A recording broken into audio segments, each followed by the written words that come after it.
was as the flight engineer for the ESA Iris mission in 2015. He was born in Copenhagen, Denmark, and graduated with an international baccalaureate from the Copenhagen International School, a master's degree in aeronautical engineering from Imperial College London, and a doctorate in aerospace engineering from the University of Texas at Austin. In 2015, Mogensen became the first Danish person to go to space and currently is serving as the European Astronaut Liaison Officer to NASA's Johnson Space Center in Houston. With this mission, he will have logged 209 days in space across 2 flights. And before we jump into this next one, you might hear some banging behind us. This is a working facility, as you may know, open 24 hours a day working to build rockets. So if you do hear that, that is some of what you might be hearing in the background. So next up in the role of mission specialist is Japan Aerospace Exploration Agency astronaut Satoshi Furukawa. Furukawa's interest in space began when he was 5 years old and saw the Apollo 11 moon landing on TV. He was also a fan of the Japanese TV space hero Ultra 7. His professional career began as a medical doctor, but after seeing a news report about Japan auditioning for new astronauts to do science experiments on the space station, he decided to apply. He was selected by the National Space Development Agency of Japan to be an astronaut candidate in 1999. His first mission to the International Space Station was as a flight engineer for Expedition 28 and 29 that launched from the Baikonur Cosmodrome in June 2011. Following this mission, he will have logged 366 days in space across his 2 trips to space. And to round it all out, mission specialist Konstantin Borisov was selected to be a cosmonaut in 2018, and this was his first trip to space. He has a Bachelor of Economics from the Russian Academy of Economics, a Master of Science in Operations Research and Systems Analysis from Warwick University in Coventry, UK, and a Master in Aircraft Life Support Systems from the Moscow Aviation Institute. He's worked for companies such as Volvo and the Boston Consulting Group.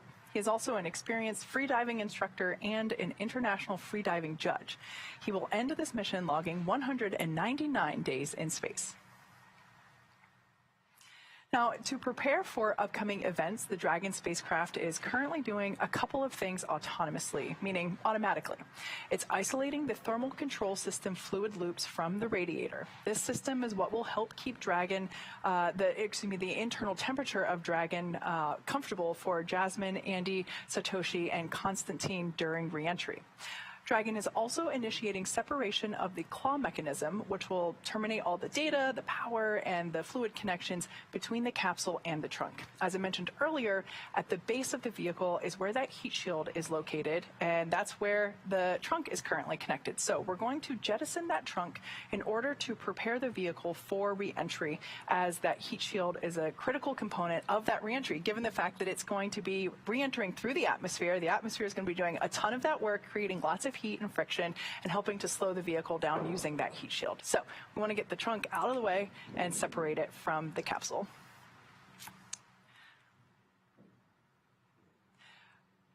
We'll be sure to bring you live views of the vehicle whenever we have them. Unfortunately, due to ground station coverage, we don't always have those beautiful views of the capsule or of the crew inside the capsule, but as soon as we have them, we will be sure to bring them to you.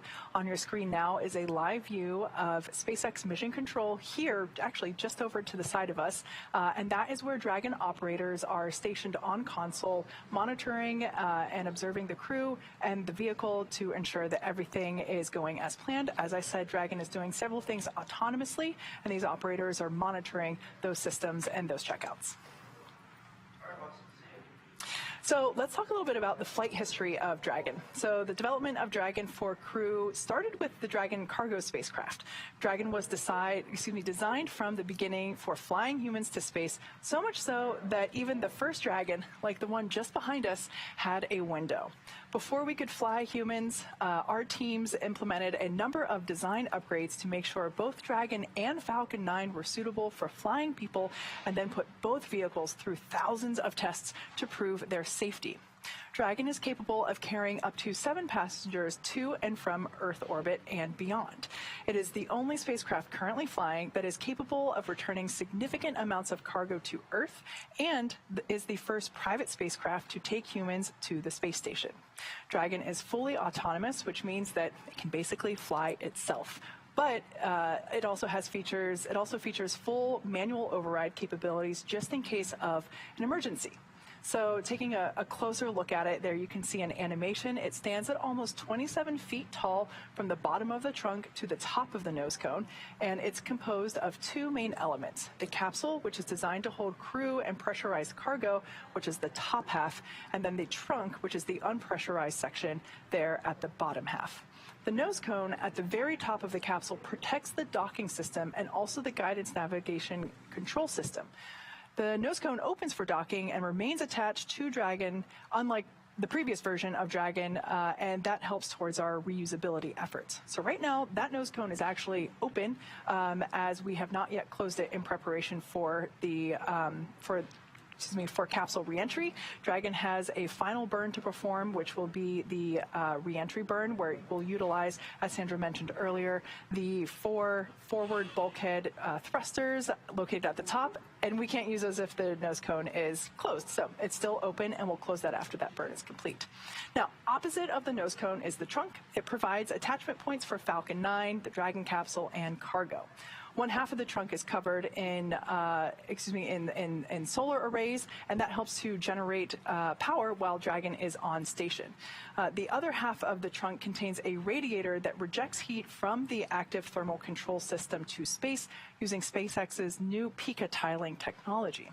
The trunk also now has new aerodynamic fins, which help provide stability in the event of an emergency abort. Now, in the event of an abort, Dragon is outfitted with 8 Super Draco thrusters. And like the name implies, they are very similar to the nominal Draco thrusters that Dragon uses for nominal operations, but the Super Dracos are extra powerful, and they will power the astronauts to safety. Dragon's Super Draco launch escape system is a key safety feature of Dragon, which gives the crew the ability to quickly separate from Falcon 9 and safely escape from the time of launch all the way to orbit. This is a feature that no other spacecraft in history has possessed. Dragon is also equipped with 16 Draco thrusters, as I mentioned earlier, used to orient the spacecraft during the mission, including apogee and perigee maneuvers, orbit adjustment, and attitude control. Each Draco thruster is capable of generating 90 pounds of force in the vacuum of space. Inside, the spacecraft is designed to accommodate up to 7 crew members with modular seats that can be removed and replaced by additional cargo. The seats are made of carbon fiber and will be custom sized for any crew members flying on board. It is capable of flying up to 7 individuals, but we only have 4 on board today.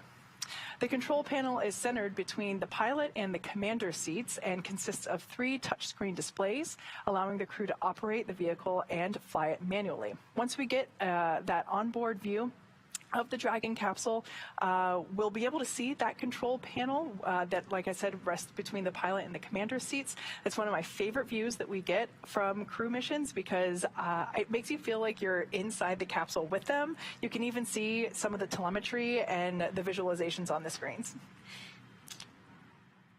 Yeah, absolutely. And you mentioned the trunk as you were talking about Dragon. We are just about 7 minutes away from that trunk separation. Again, we do discard that trunk because it's no longer needed. It provides that power with the solar arrays to Dragon, but because they are about to deorbit and come home, that's no longer needed. So that will be separated here in just a few minutes from now, and then it will harmlessly re-enter the Earth's atmosphere.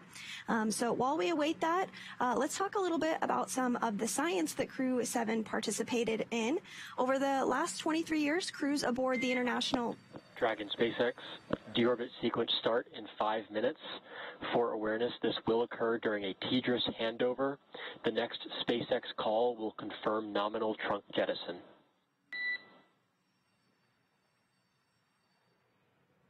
Dragon Capsule started deorbit sequence in 5 minutes, and we'll catch you after 10 seconds.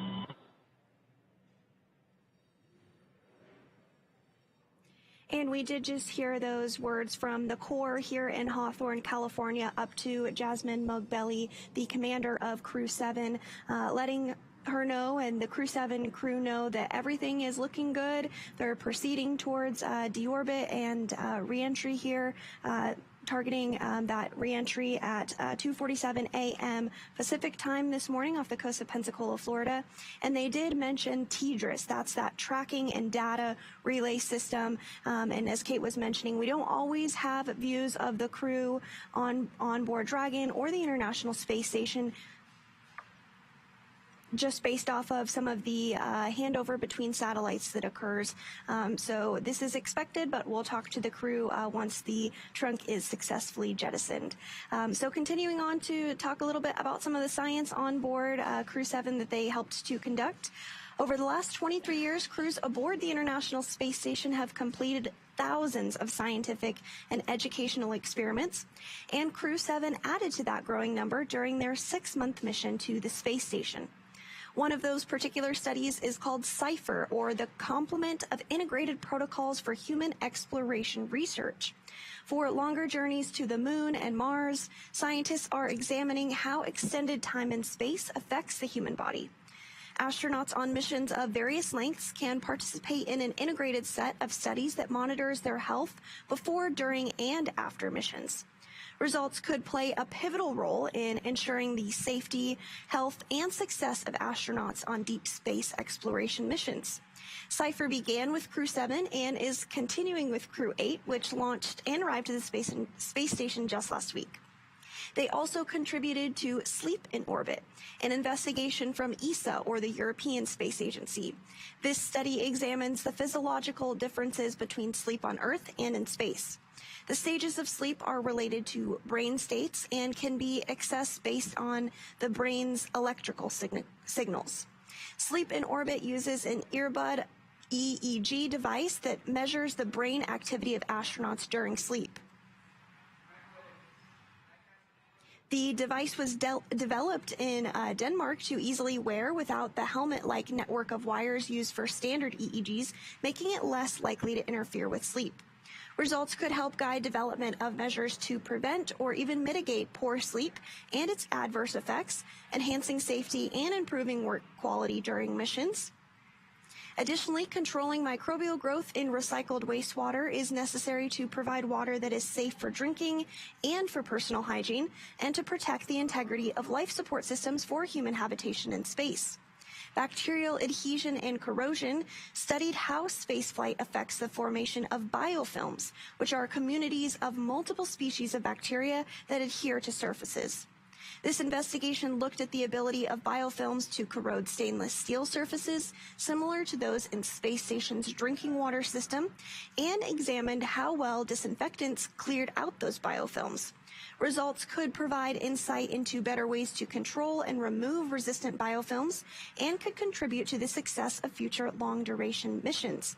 So these are just a few of the more than 200 science experiments and technology demonstrations that took place during Crew-7's mission.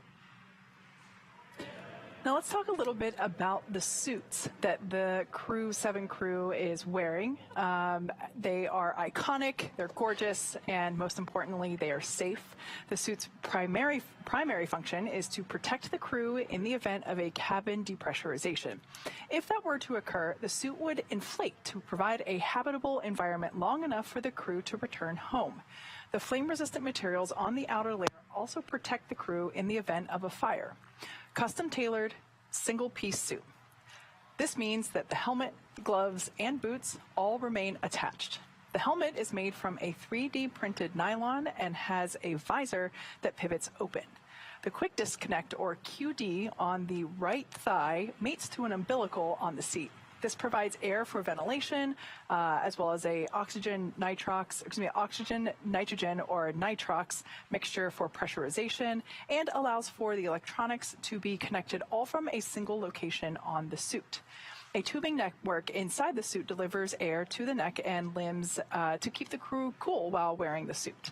The suit's communication system consists of helmet-mounted microphones and in-ear speakers. All in all, it takes less than 15 minutes to put on the suit. Of course, that is also with some practice as well. The suit, like I said, is intended to be used inside of Dragon. It's an intravehicular activity, or IVA suit. When the astronauts move onto the International Space Station, the suits actually stay on board Dragon. They hang them up to dry, and then once they're dry, they get packed away.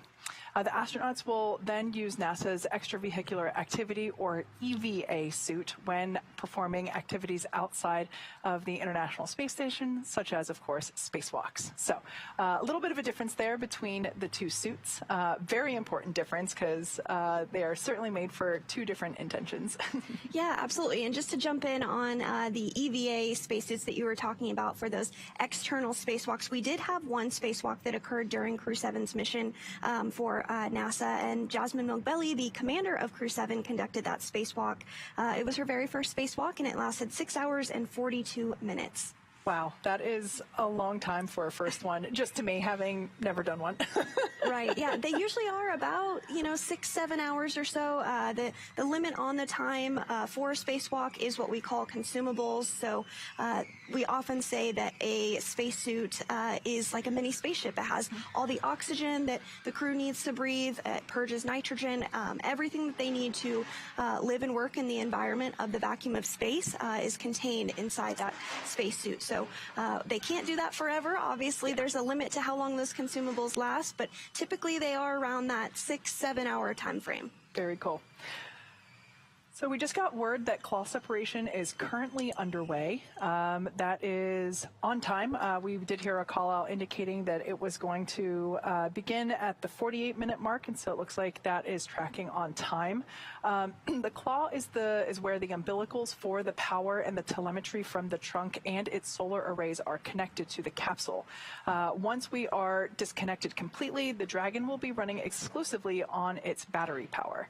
After that claw is completely separated, we will jettison the trunk, and that is once again when we basically separate the trunk from the vehicle, and that allows us to expose the heat shield, which will be critical for reentry operations as the vehicle is coming back through the Earth's atmosphere.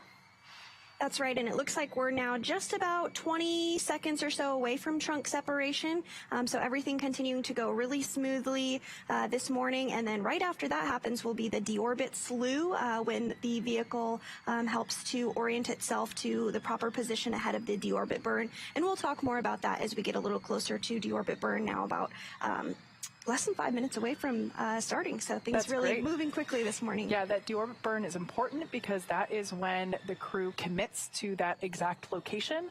If you've watched our webcasts for Splashdown or crew return missions previously, you know that we're always tracking alternative. We just got word that trunk separation is complete. Dragon SpaceX, nominal trunk jettison.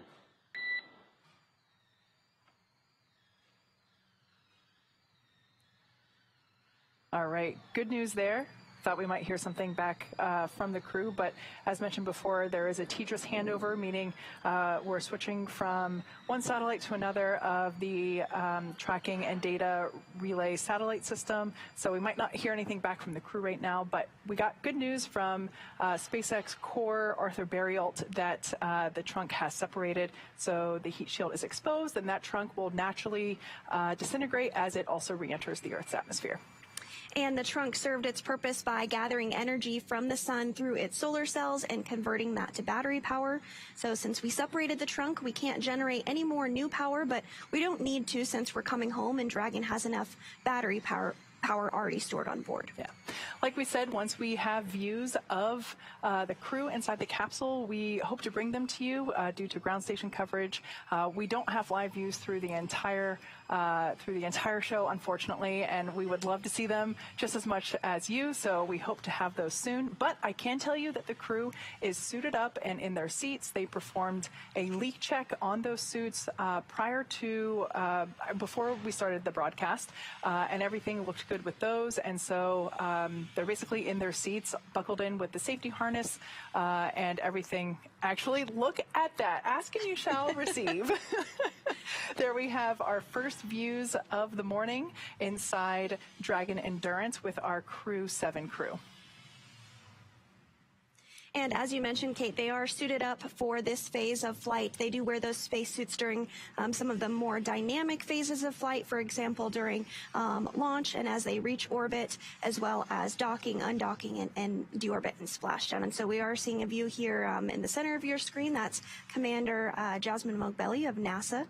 This is her first space flight. And we are just about 2 minutes and 20 seconds away from that deorbit burn beginning. Yeah, we did see that the crew did have their visors in the open position. That is allowed for now. We will hear from SpaceX Core instruction to the crew to close their visors and put them in the lock position. I can't quite remember off the top of my head if that comes prior to deorbit burn or prior to the reentry phase, but we'll find out soon enough. And that deorbit burn, again, will place Dragon on a precise trajectory to return to the splashdown zone, which is targeted for off the coast of Pensacola, Florida, rather. And the deorbit burn is quite a long burn. It lasts about 14 minutes once it begins. So at this point, we're now about 1 minute and 30 seconds away from that deorbit burn beginning. Again, we're getting another view inside of Dragon here. On your left is Roscosmos cosmonaut Konstantin Borisov. And then to his right is ESA, or European Space Agency astronaut Andy Mogensen, NASA astronaut Jasmine Mogbelli, and Japan Aerospace Exploration Agency astronaut Satoshi Furukawa on the far right. So now we're getting another view of Konstantin Borisov here. And like we've said a couple times, they are suited up for this phase of the flight and will remain in their spacesuits all the way through the deorbit burn, through splashdown, and as they get onto the recovery vessel, as well as they are egressed or exit Dragon. Now, when the crew egresses from the capsule, we will utilize the side hatch, which is actually in view right here. It was that the rectangle that had the black outline just at the feet of the crew. That is the side hatch. That has been closed since when they ingressed to the capsule on launch day. So basically, when they're up at the International Space Station, they utilize the forward hatch, which is the hatch at the top of the capsule, because that's where the international docking adapter is located, and that's what docks to the space station and allows them to ingress and egress onto the station and into the capsule during their stay. So, and we just got a call out saying that deorbit burn has begun. This burn is expected to last for about 14 minutes.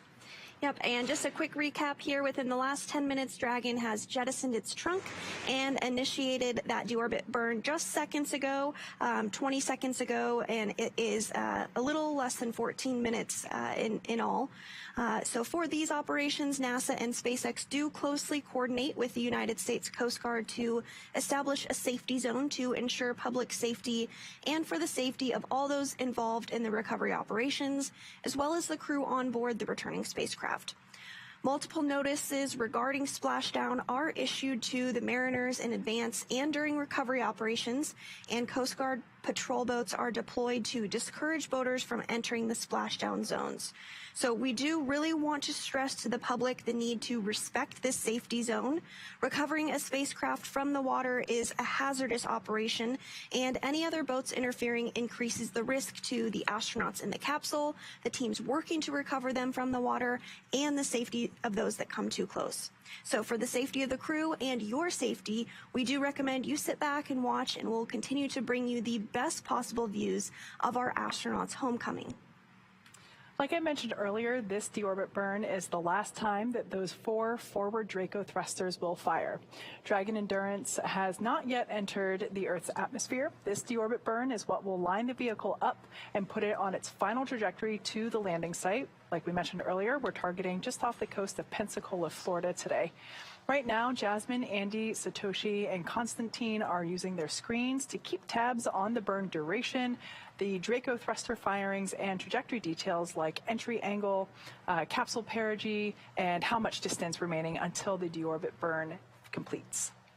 Dragon is flying itself, so all the crew really has to do is stay strapped in their seats and keep tabs on things, which sounds easy, but I've said it before, I'll say it again. If I were in there, I would be wanting to take off my strap and look out the window because what a view it would be. Now, with Jasmine, Andy, Satoshi, and Constantine about ready to deorbit and splash back down on planet Earth, they'll be heading to one of 7 targeted sites supported by SpaceX and NASA. All of these sites are located off the coast of Florida, either in the Gulf of Mexico or the Atlantic Ocean. Spreading the supported sites across multiple locations helps to maximize the return opportunities for this mission and future crews, lowering the chance that we'll have to wave off due to bad weather. And again, NASA and SpaceX jointly selected primary splashdown location for Crew-7 off the coast of Pensacola, Florida.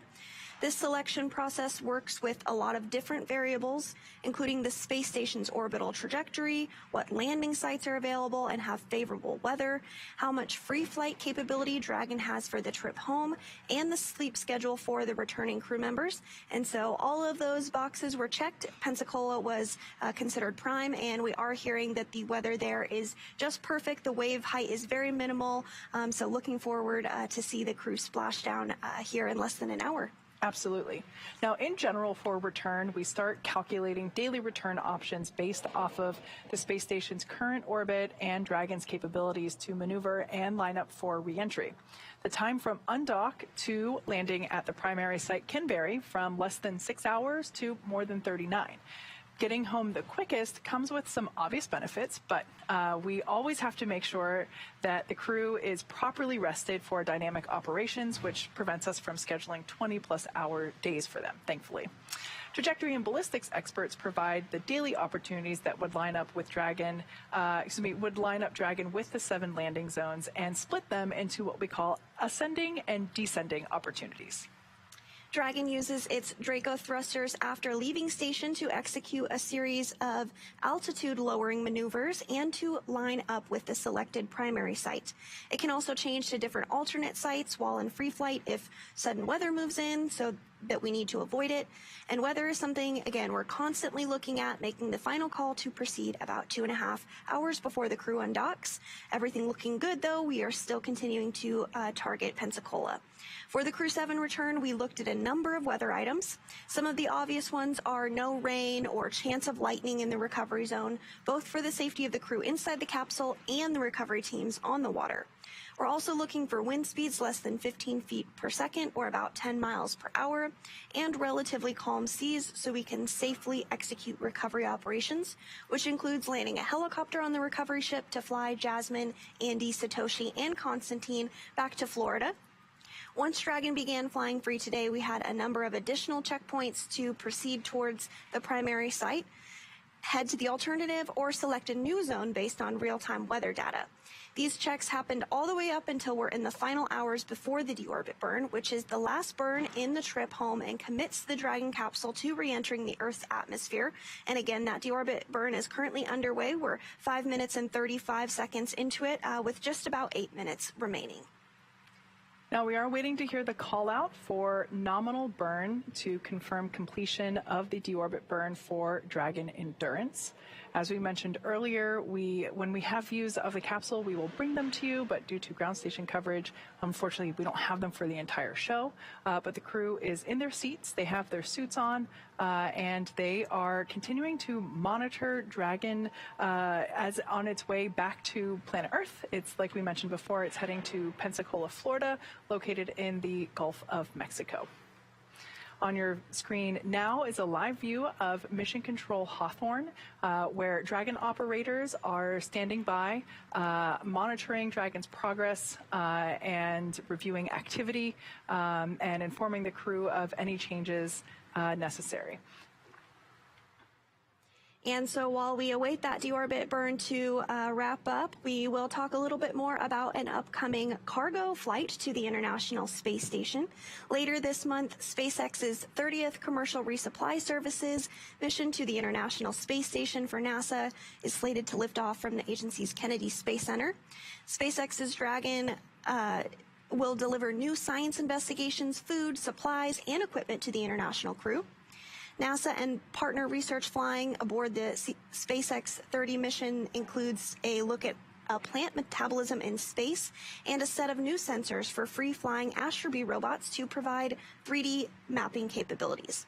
Other studies include a fluid physics study that could benefit solar cell technology and a university project from CSA, or the Canadian Space Agency, that will monitor sea ice and ocean conditions. Commercial resupply by U.S. companies significantly increases NASA's capability to conduct more investigations aboard the orbiting laboratory. And these investigations lead to new technologies, medical treatments, and products that improve life on Earth.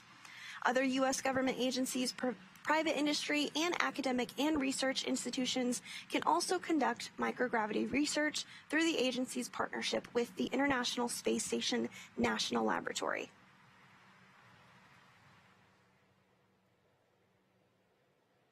All right, let's talk a bit more with the about ongoing astronaut graduation. NASA welcomed its newest class of the next generation Artemis astronauts in a ceremony at the agency's Johnson Space Center in Houston just last week on March 5th. Selected for training in 2021, the astronaut graduates were chosen from a pool of more than 12,000 applicants. Wow, just incredible. And successfully completed more than 2 years of required basic training, including spacewalking, robotics, space station systems, and more. The graduating NASA astronauts, I will let you handle all the names, as I'm sure you've practiced them many times. So the graduating NASA astronauts are Nicole Ayers of Colorado Springs, Colorado, Marcus Barrios of Guanabala, Puerto Rico, Chris Birch of Gilbert, Arizona, Denise Bunham of Wasilla, Alaska, Luke Delaney of DeBary, Florida, Andre Douglas of Chesapeake, Florida, Jack Hathaway of South Windsor, Connecticut, Anil Menon of Minneapolis, Chris Williams of Potomac, Maryland, and Jessica Whitner of Clovis, California. So continuing the long tradition of international partnership, two UAE, or United Arab Emirates astronauts, Nora Al-Matrusi and Mohammed Al-Mula of the Mohammed bin Rashid Space Center, trained alongside their NASA counterparts for the past 2 years, as well as participated in the graduation ceremony. The graduates are now eligible for flight and may be assigned to missions designated for the International Space Station, future commercial space stations, and Artemis missions to the Moon in preparation for Mars. And NASA has also recently announced the opening for the next round of astronaut applications. So if you are interested, you can apply if you meet the qualifications. To be considered for an astronaut position, applicants must be a U.S. citizen, have a master's degree in a STEM or science, technology, engineering, or math field, and have a minimum of 3 years of related professional experience, and be able to have that successful experience to complete the long-duration flight astronaut physical. The master's degree requirement can also be met by 2 years of work toward a doctoral program, a completed medical degree, or even completion of a nationally recognized test pilot school program. Astronaut candidates must also have skills in leadership, teamwork, and communications. Artemis generation astronauts will explore and conduct experiments where humans have never been, the lunar South Pole. With NASA's plans for the future of exploration, new astronauts will fly further into space than ever before on lunar missions and may be the first humans to fly onto Mars. Astronaut applications are currently open now through April 2nd, so for more information, visit nasa.gov/astronauts if you're interested in applying. I always love looking at the resumes of astronaut selection because it's just such a diverse group of people that have such incredible experiences from all parts of the world and beyond. There are people that you just look at each cadre, and it's just an incredible group of people. Special shout out to Anil, former SpaceXer, and we're so happy to see him among the group. Yeah, absolutely. It is always exciting to welcome in a new class and, of course, do the recruitment. I'm really looking forward to seeing who is selected for this next round.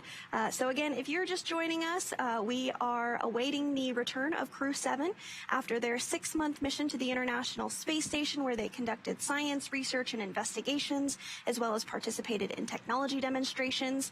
We are currently awaiting the deorbit burn to end. That is a longer burn, but it now has about a minute and 30 seconds remaining in that deorbit burn, and that's really going to help us get in the prime position to start to dip into the Earth's atmosphere ahead of splashdown. Yeah, that deorbit burn, as we mentioned earlier, is what really commits the crew into their final landing site. As we mentioned before, we always have a primary and a backup location, and so if for some reason the weather would have turned unfavorable or the landing area wasn't clear, we would have been able to pivot to a different landing zone. But this deorbit burn is what really commits the crew into that final selection. So we are targeting the primary splashdown site just off the coast of Pensacola, Florida, in the Gulf Coast, off the Gulf Coast of Florida. And we're looking forward to having them back. The crew is in their suits. They are in their seats. And, as you mentioned, they've been up there for about 6 months. And I'm sure they're really excited to come home. Yeah, absolutely. So standing by for confirmation that deorbit burn has ended. We expect that in about 30 seconds or so. We were talking a bit about the TDRS, or Tracking Data Relay System, handover, basically just a brief time period where we may not have communications with the crew due to those satellite handovers, but we do expect to hear confirmation that that burn was nominal. Dragon SpaceX, deorbit burn complete, performance nominal, nose cone closure initiated. And right on time. Great to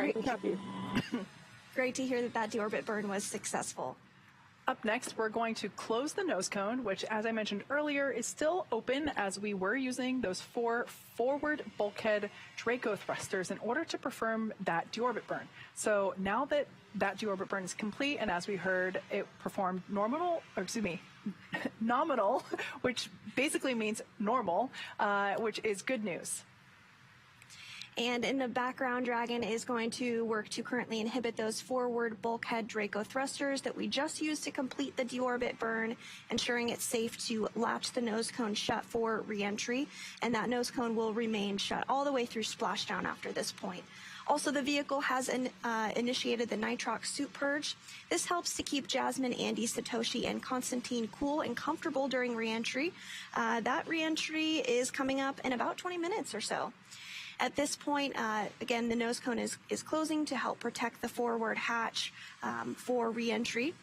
And the crew on board, Jasmine, Andy, Satoshi, and Constantine, will use their screens to monitor the locking of the nose cone, which is done by a set of hooks.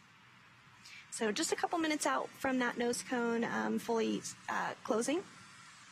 It looks like we have about 1.5 minutes for that nose cone to close. As you mentioned, earlier, it's not just a simple shut. There are a couple sets of hooks that have to lock in. So we're expecting that to wrap up in about 1.5 minutes. Shortly thereafter, we'll hear a call out. We'll probably hear a debriefing from SpaceX Core to the crew to give them the latest update on final splashdown time, as well as the anticipated loss of signal, or LOS. This happens every crew return mission, where the plasma on the outside of the capsule builds up so much so that communications and commanding of the vehicle are not allowed. loud. And so it basically means that we won't be able to call the crew and the crew won't be able to call down to us. That typically lasts between 5 to 7 minutes or so. So we should get a pre-re-entry brief from the Corps, and hopefully we'll get the final update on expected weather. We did hear earlier that the anticipated wind speed was 4.2 knots and that the wave height was less than 1 foot. So all in all, it should be, fingers crossed, a pretty stable recovery in terms of the crew won't be bobbing up and down too much with high waves. Yeah, I couldn't ask for any better weather.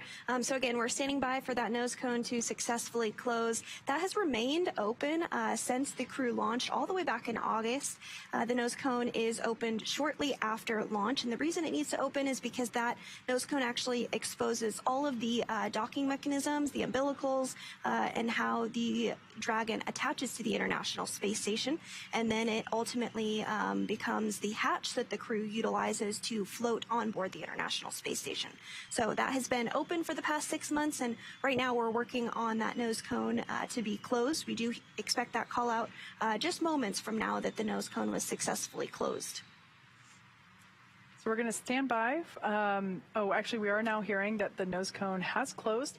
So we will hopefully hear something from the Corps to confirm that, but we are seeing here that the nose cone has closed.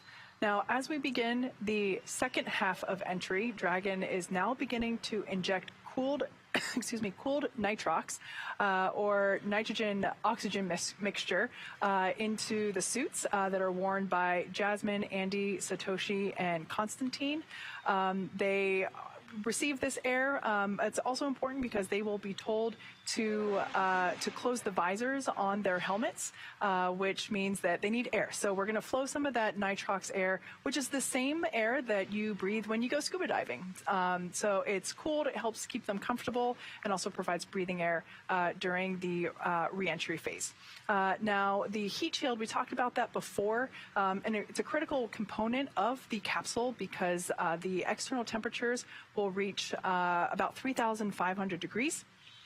Which means that the heat shield will protect the capsule as well as the rest of the thermal protection system during that re-entry phase. But that heat shield will basically be pointing forward. It will be receiving the atmosphere, and this is a good thing. The atmosphere will actually be helping us out quite a bit this evening, or this morning, I guess it is, as the capsule in its orbital velocity, which is going right now, is going 17,500 miles per hour, and that the atmosphere will actually help to reduce that speed down to about 350 miles per hour, which is when the drogue parachutes will deploy. So the atmosphere actually does us a huge favor by providing that friction that helps to slow the capsule down. It does generate a great amount of heat, though, and that's what that heat shield and the thermal protection system, which are the white panels all around the exterior of the Dragon capsule, although they're not so white after they re-enter. Looks a little bit like a toasted marshmallow. But we will get to see that live here. We are coming up to landing in just about 20 minutes or so. So we'll be able to see that for ourselves. It's one of my favorite things when we get to see the capsule being lifted out of the water and onto the recovery vessel. Now, if you've just recently joined us, we are targeting a splashdown off the Gulf Coast of Florida near Pensacola. Recovery vessel Megan is en route, is already there in position, waiting for Dragon Endurance to splash down, and we are expecting that splashdown to occur in about 20 minutes or so.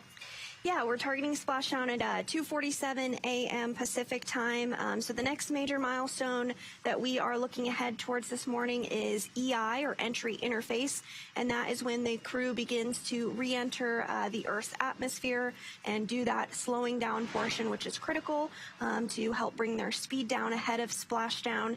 And during that time period, we will experience what is known as a blackout period, where we will not have communications or visuals with the crew due to that plasma building up around the heat shield. This is expected, and we will regain communications with the crew when they're on the other side of that blackout. So to talk a little bit more about the heat shield, SpaceX partnered with NASA to develop Pika-X, which was the second generation product used on all Dragon 1 cargo resupply service missions that successfully resupplied the space station on 20 missions. Pika 3.0 was developed specifically for use on Dragon 2, crew, and cargo. It has enhanced structural and thermal properties that optimize the heat shield and help drive down the cost and mass as well. The remainder of the Dragon capsule is composed primarily of a SpaceX proprietary ablative material.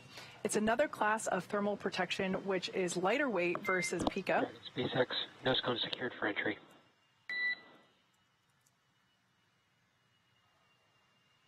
Dragon copies, nose cone secured.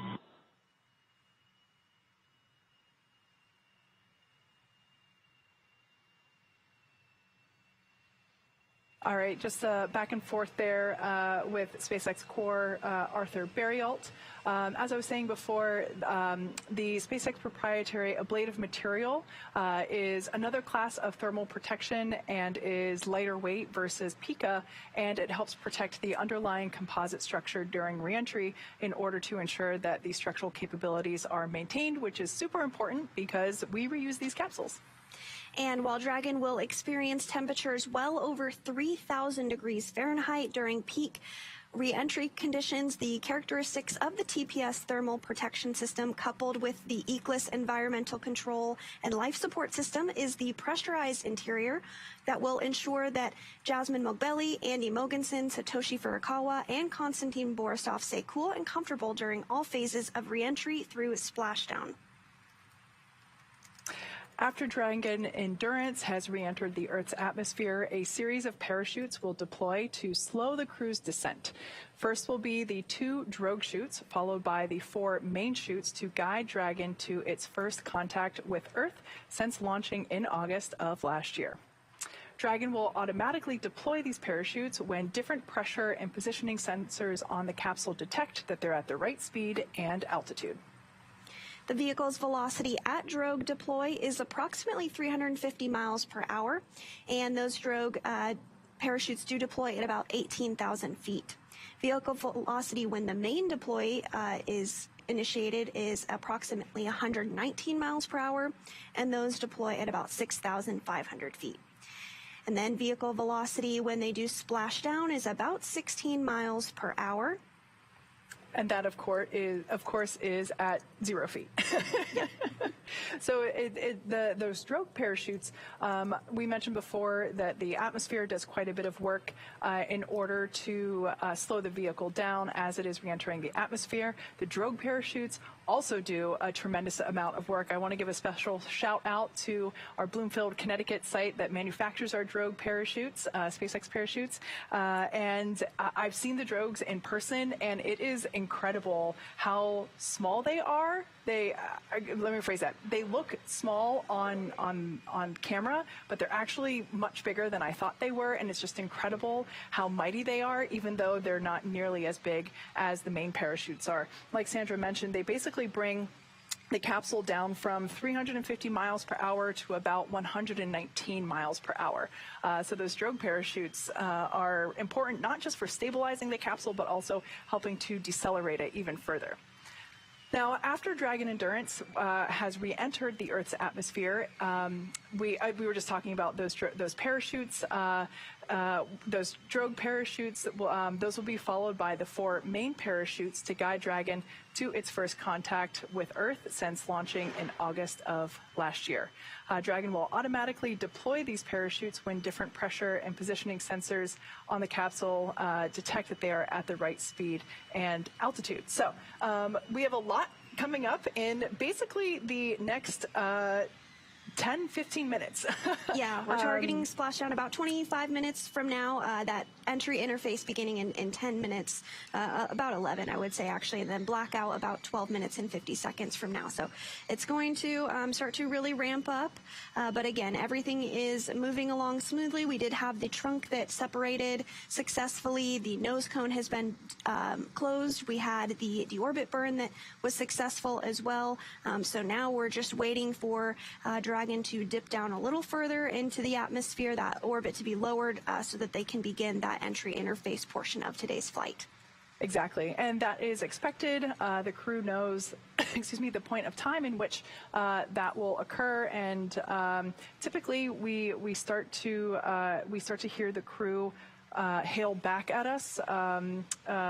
Typically a little bit earlier than the predicted loss of signal period is. So all of this coming up in the very near term. As we mentioned earlier, things go kind of quickly. It seems like they were just undocking moments ago, and here they are already on their way back to planet Earth. Once again, we are anticipating a splashdown time of 2:48 a.m. Pacific time here, or 5:48 a.m. Eastern time. The wind speed is about 4 knots, so pretty mild, and the wave height is less than 1 foot. So all in all, really good. As for night recovery versus day recovery, this capsule in particular, Dragon Endurance, has only done night recoveries. So we've actually done nighttime splashdowns for Crew-1, Crew-2, Crew-3, Crew-5, and Crew-6, and soon Crew-7. And Dragon Endurance supported Crew-3, Crew-5, and of course Crew-7. SpaceX for entry briefing. Dragon's with you for entry briefing. All right. Want to remind you we have an expected LOS at 0934 Zulu, expected AOS at 0941 Zulu. All other times are going to be accurate per the tablet timeline. No other updates at this time for entry. Weather remains nominal and recovery forces remain ready to support.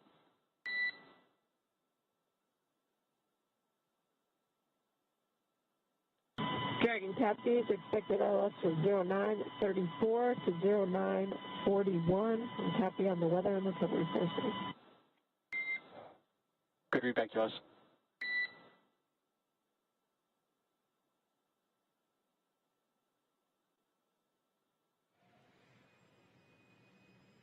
And so those communications from the ground here in Hawthorne, California, up to Crew-7 Commander, NASA astronaut Jasmine Mogbelli, letting her know about some of the expected events that are ahead. So first up will be the entry interface in about 8 minutes from now, and then that blackout period about 9 minutes and 45 seconds from now. We will have a loss of signal period during that time period, and then we will have splashdown. We are targeting that splashdown again for 2:47 a.m. Pacific time, and that is 22 minutes and 30 seconds from now. Everything continuing to move along smoothly. The weather off the coast of Pensacola, Florida is ideal and perfect for splashdown. The crew is feeling good. They're suited up. They've completed that deorbit burn. The trunk has already been separated. The nose cone has been closed. So we're continuing to check through those milestones, and again, looking forward to that entry interface in 7 minutes from now. And it looks like we are getting some views inside the capsule right now. That is NASA astronaut Jasmine Mogbelli, who is the commander. She's the prime one you see in your screen there, and this over-the-shoulder view as well, showing European Space Agency astronaut Andy Mogensen. As Kate mentioned, we can see on their screens they're monitoring everything, just keeping track of where things are at as they approach splashdown in 21 minutes and 30 seconds from now. But on their end, they don't have to do much. They are able to just sit back and enjoy the ride, as Dragon is an autonomous vehicle. Yeah, that view right there, we can actually see right in the center it was showing us the splashdown zone. Once again, we are targeting off the coast of Florida near Pensacola. And that display, I believe they're able to track Dragon live as well. So that was a static view of where they are targeting, but I believe they can also track Dragon as well, which would be really fun if you're sitting there and you happen to be, re-entering over your hometown, wave below to friends and family. I think that'd be a pretty cool experience. And speaking of that, Dragon will actually be re-entering right over my hometown in the middle of nowhere, a tiny town in Nebraska. But if you are in the Midwestern portion of the United States, if you go outside right now, you will have just a few minutes from now, you might be able to see Dragon as it flies overhead, beginning to fly across southwest Nebraska through Kansas, Mississippi, Louisiana, and of course, splashdown off the coast of Pensacola, Florida. So if you are anywhere along that trajectory, you can look outside and see Dragon fly over ahead. Again, that entry interface, when we expect Dragon to maybe first begin to be visible, will be at about 5:36 a.m. Eastern. So head outside now, and you can maybe listen to the broadcast on your phone, and we'll keep you updated. And hopefully we'll see some photos from you all of seeing Crew-7 re-enter the Earth's atmosphere. I personally haven't seen a Dragon re-entry yet, but I have been told by friends and colleagues that have seen one that it's pretty spectacular, and that it's remarkably bright, which, I mean, makes sense. It is going from 17,000 miles per hour down to about 350. So yeah, there will be a bright streak across the sky, and it will look, if you've seen a rocket launch, it will look different than that. So, like you said, if you're in that area, head on out, and yeah, you might be able to see it. It's a different meaning for flyover state. Yes, absolutely, and especially with evening splashdown, the views should be pretty spectacular here. So it looks like we are now about 4 minutes away from entry interface and about 6 minutes away from that blackout period beginning. Yeah, you make a great point about views during nighttime splashdown / recovery operations. It's easy to assume that a nighttime operation is not as visible, but we have multiple vessels out there, primarily the recovery vessel Megan, with bright floodlights that we can see there. The crew is now putting their visors down in preparation for entry interface and ultimately splashdown. This is also one of the final moments that we can see zero-G. Dragon tablets are secured, restraints are tightened, and visors are down, all 4 crew. SpaceX copies all for crew entry preparation. We are 5 minutes to expected blackout. We'll see you on the other side at 0941. Okay, copy, SpaceX. We'll see you on the other side.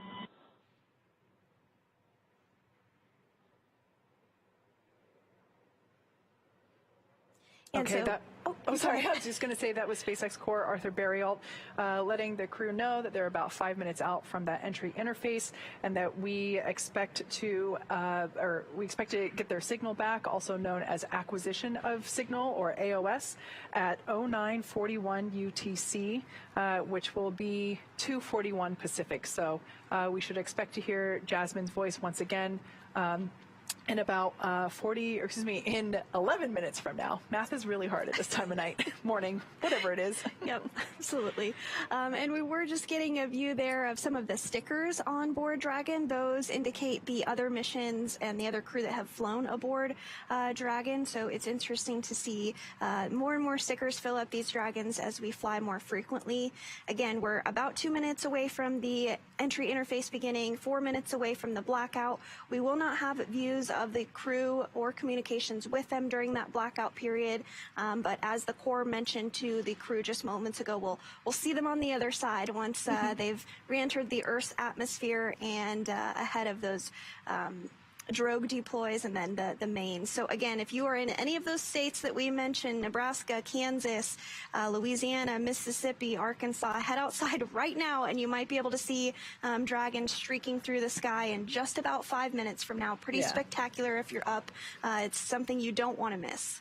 Now, you mentioned the stickers. Those were placed there by previous missions flown on this Dragon, which was Crew-3 and Crew-5.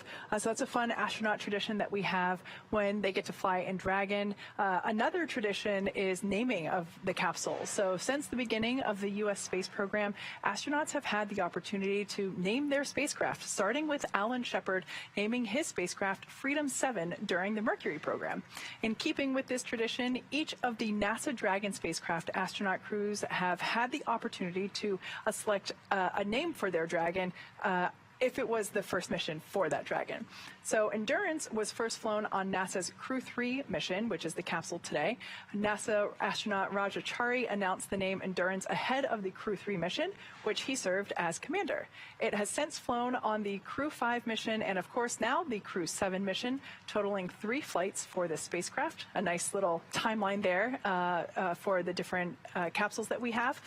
We also have Dragon Endeavour, which was the first crew capsule that we launched with Crew. Of course, that was with NASA astronauts Bob and Doug, our beloved space dads, flying in the Demonstration Mission 2 mission. That was in, gosh, I believe it was in March or May of 2020. It seems like it was just yesterday in many ways.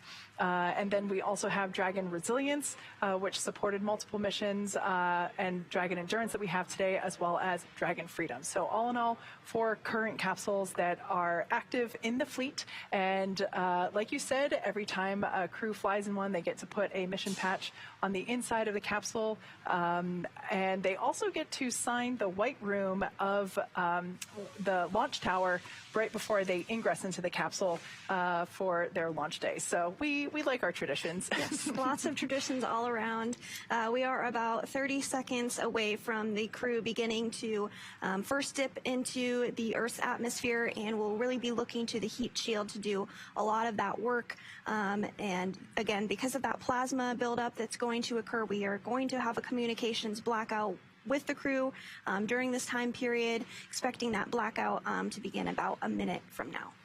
Yeah, that anticipated loss of signal, or that blackout period, will be about 6 minutes long, 6.5 minutes, and about a minute away, as you just said. So this happens every crew mission as the capsule is re-entering through the Earth's atmosphere, as that plasma builds up around the side of the capsule during that re-entry period, as it's coming back through the atmosphere. Right in space, there is no atmosphere, but when it's re-entering, it's starting to come back through the atmosphere, which ultimately builds up friction, and that translates into energy, such as plasma forming on the exterior of the capsule. But the crew stays quite comfortable inside the capsule. They have cooled nitrox, or nitrogen-oxygen mixture, flowing through their suits, and that helps keep them cool, as well as the thermal systems within Dragon. It also helps to make sure that they stay pretty comfortable, even though the external temperatures can reach 3,500 degrees. So at this point in time, like we said, we are entering that communications blackout period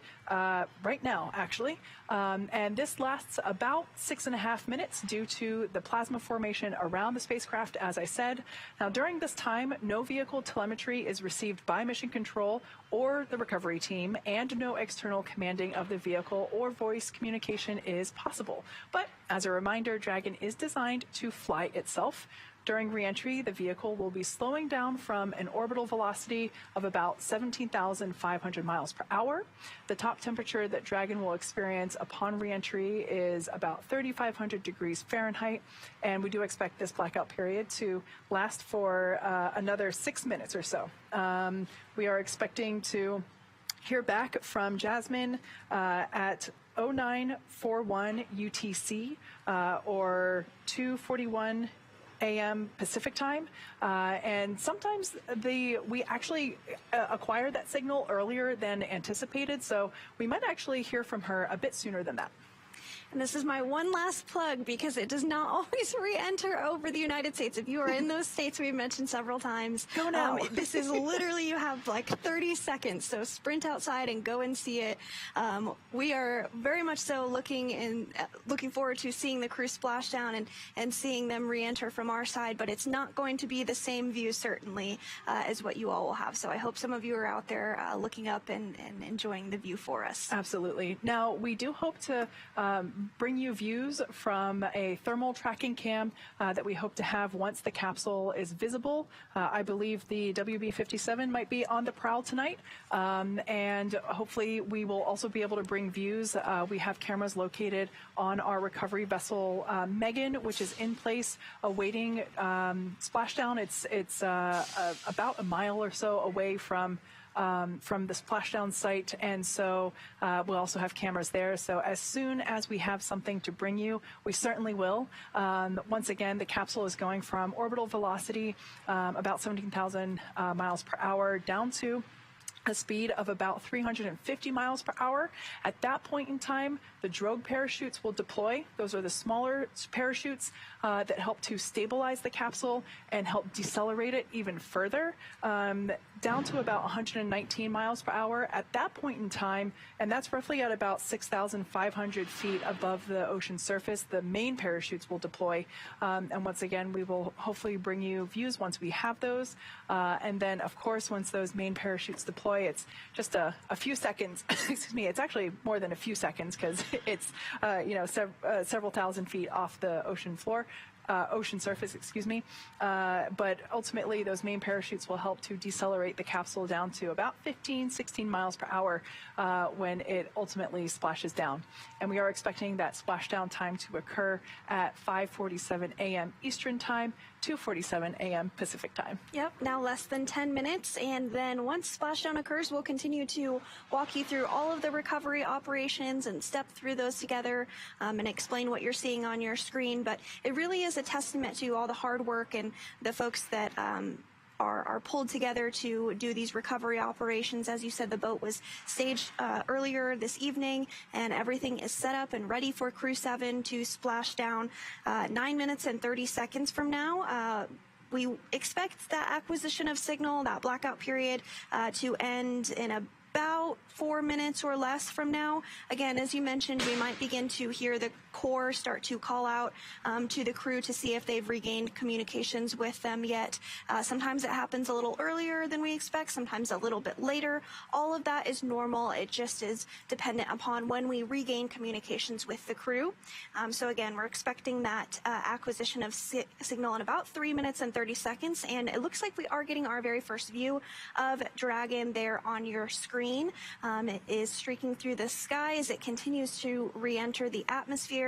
Again, those parachutes have not quite deployed just yet, but once they are through the atmosphere successfully, we'll first see the drogue chutes deploy.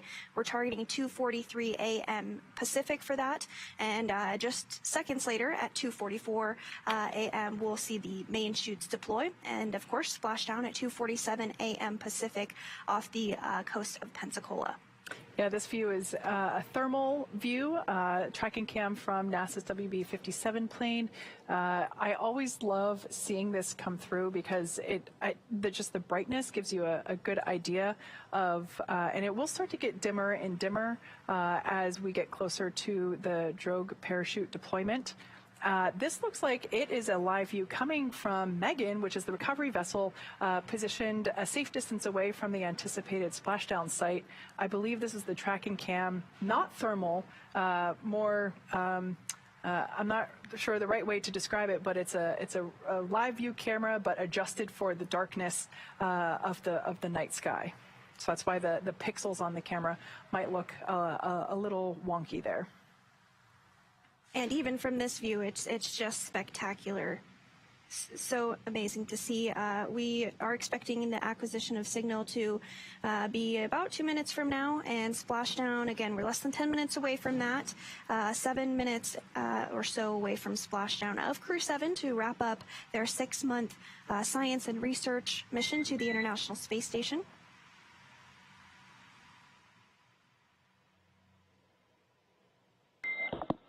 Dragon SpaceX, com check. SpaceX Dragon, we have you loud and clear. All right, so that was the voice. We have you the same. Expect automated chute deployment. As the voice of Commander Jasmine Mugbelly. Automated chute deployment. Great to hear her voice on the other side of the comms blackout. And a great view here, that thermal cam showing us live reentry of the Crew-7 team on board Dragon Endurance. And the Corps also did let Jasmine, Mugbelly, and the Crew-7 crew know that they expect a nominal or normal drogue chute deploy, expecting us to maybe begin to get some views of that here in about a minute and a half or 2 minutes from now. And then following that will be the main chutes that deploy.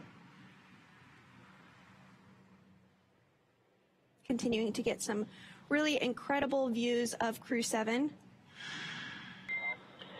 Dragon, SpaceX GPS has converged. Expect nominal altitude for drogue chute deploy.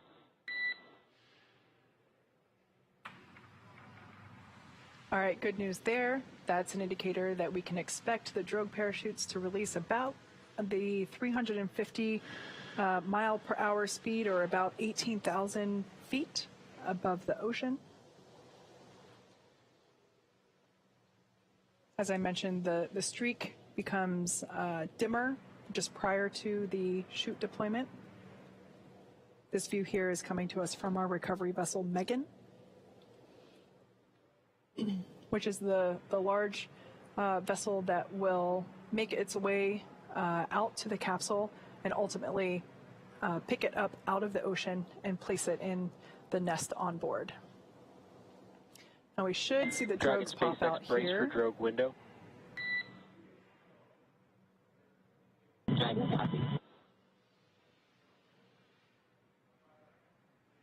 The thermal cam will provide us a much better view of the parachute deployment.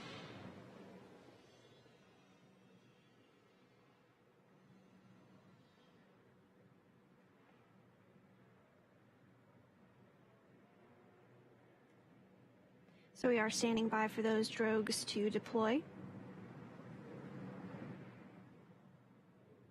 We should see that begin to happen here any second from now.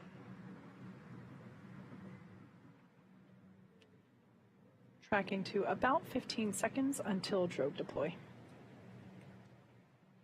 Once again, Dragon is reading its altitude as well as barometric pressure to determine when the appropriate, and there we can see the drogues deploying now, the appropriate time to deploy those drogue parachutes.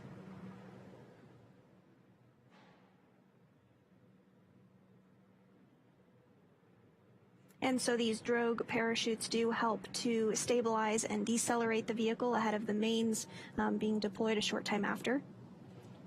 Expecting mains Drogue at chute about 30. descent rate nominal.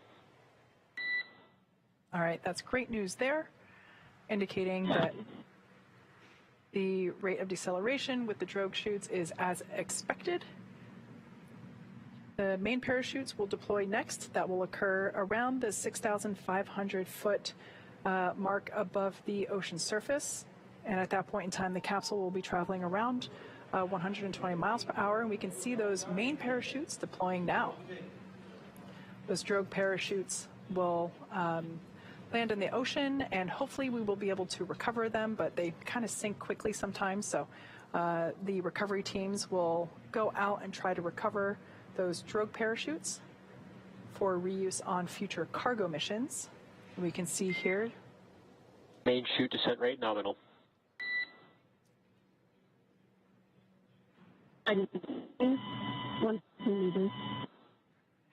Great news there, indicating that the deceleration rate of the... Copy 1,000.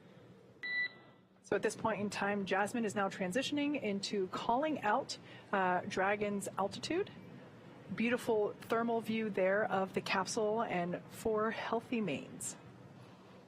It's hard to tell on this view because, again, it is thermal, but the parachutes are orange and white. If you've seen a daytime launch, you'll know what they look like, and we should be able to see, hopefully... 800 meters. Dragon is now 800 meters Copy 800. above the ocean. Now, once Dragon splashes down, the capsule will automatically cut the ties to the parachutes. This helps in the case where it might be windy. It isn't today. Wind speeds are pretty low at the moment. 600 meters. But if it were a little windy, it would help to ensure that Copy 6. that Dragon doesn't get destabilized by having the main parachutes. And we will also recover those main parachutes from as they float in the ocean as well.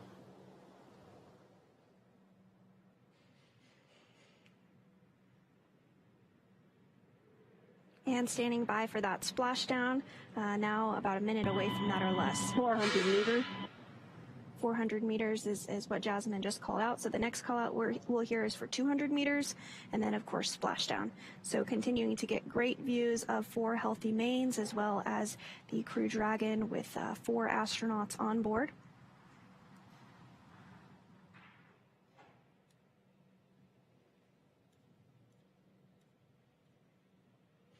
Bracing at 200. And the crew is bracing for splashdown. We do hear that the fast SpaceX boats, copies 200 and braced. the fast boats are en route.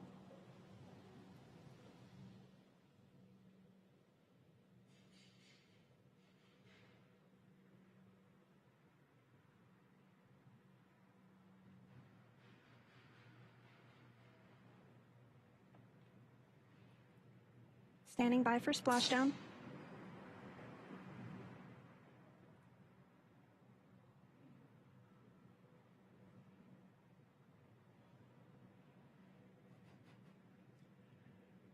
What a beautiful sight. As you can see on your screen, we have Dragon, splashdown. SpaceX copies, see the same. visual and audio confirmation for splashdown of Dragon Endurance. It has now returned home, and NASA astronaut Jasmine Mogbelli, along with ESA astronaut Andy Mogensen, JAXA astronaut Satoshi Furukawa, and Roscosmos cosmonaut Konstantin Borisov are back on Earth after an approximately 18.5-hour return journey from space. The SpaceX recovery ship and team has been waiting for Dragon splashdown, and they are now making their way to that splashdown site. Yeah, it's so exciting to see Crew-7 back on Earth after 199 days in space. They splashed down at 5:47 a.m. Eastern Time, and the teams have been ready and waiting about 3 nautical miles away in preparation for splashdown. So, Dragon SpaceX, on behalf of all SpaceX, welcome home. We're with you in 4.800.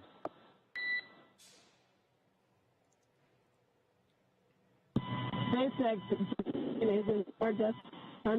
Thanks for the ride up, and more importantly, the safe ride down. And thank you to NASA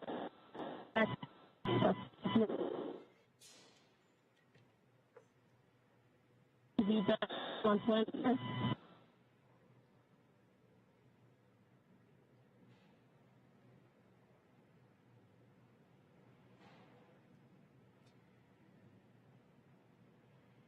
and we did hear some words from NASA astronaut Jasmine SpaceX Mogbelli. copies, mains cut.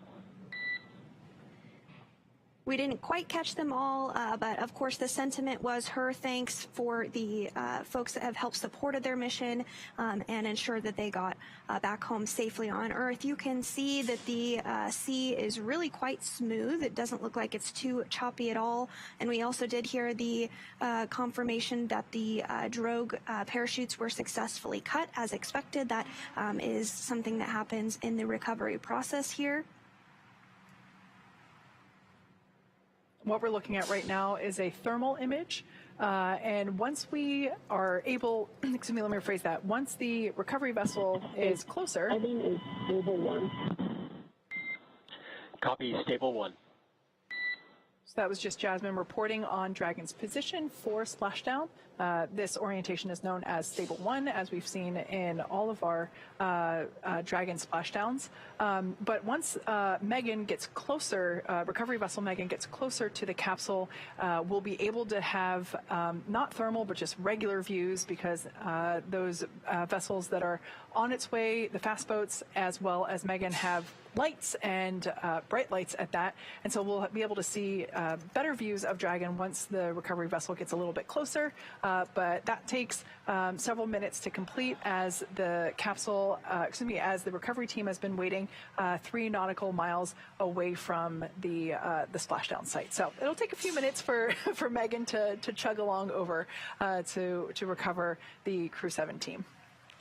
And we did see a lot of social media hits of folks in the Midwest as they watched Crew-7 re-enter the Earth's atmosphere. But we actually have someone on the phone who had a bird's eye view on the recovery vessel Megan. We have NASA's Rebecca Turkington, a NASA Public Affairs Officer at the Johnson Space Center, who was on the boat during the re-entry and splashdown. So again, she had a great firsthand view of the crew returning and splashing down. So Rebecca, how can you hear us? Dragon SpaceX is go for recovery personnel to approach. Expect personnel alongside in 1 minute. That's great to hear, Rebecca, and we are hearing some communications to the crew. Expect recovery personnel in 1 minute. That we do expect the recovery personnel to begin to approach. Permission to come on board via the display camera view only. So while we work through that... Hey, Sandra, how do you hear me?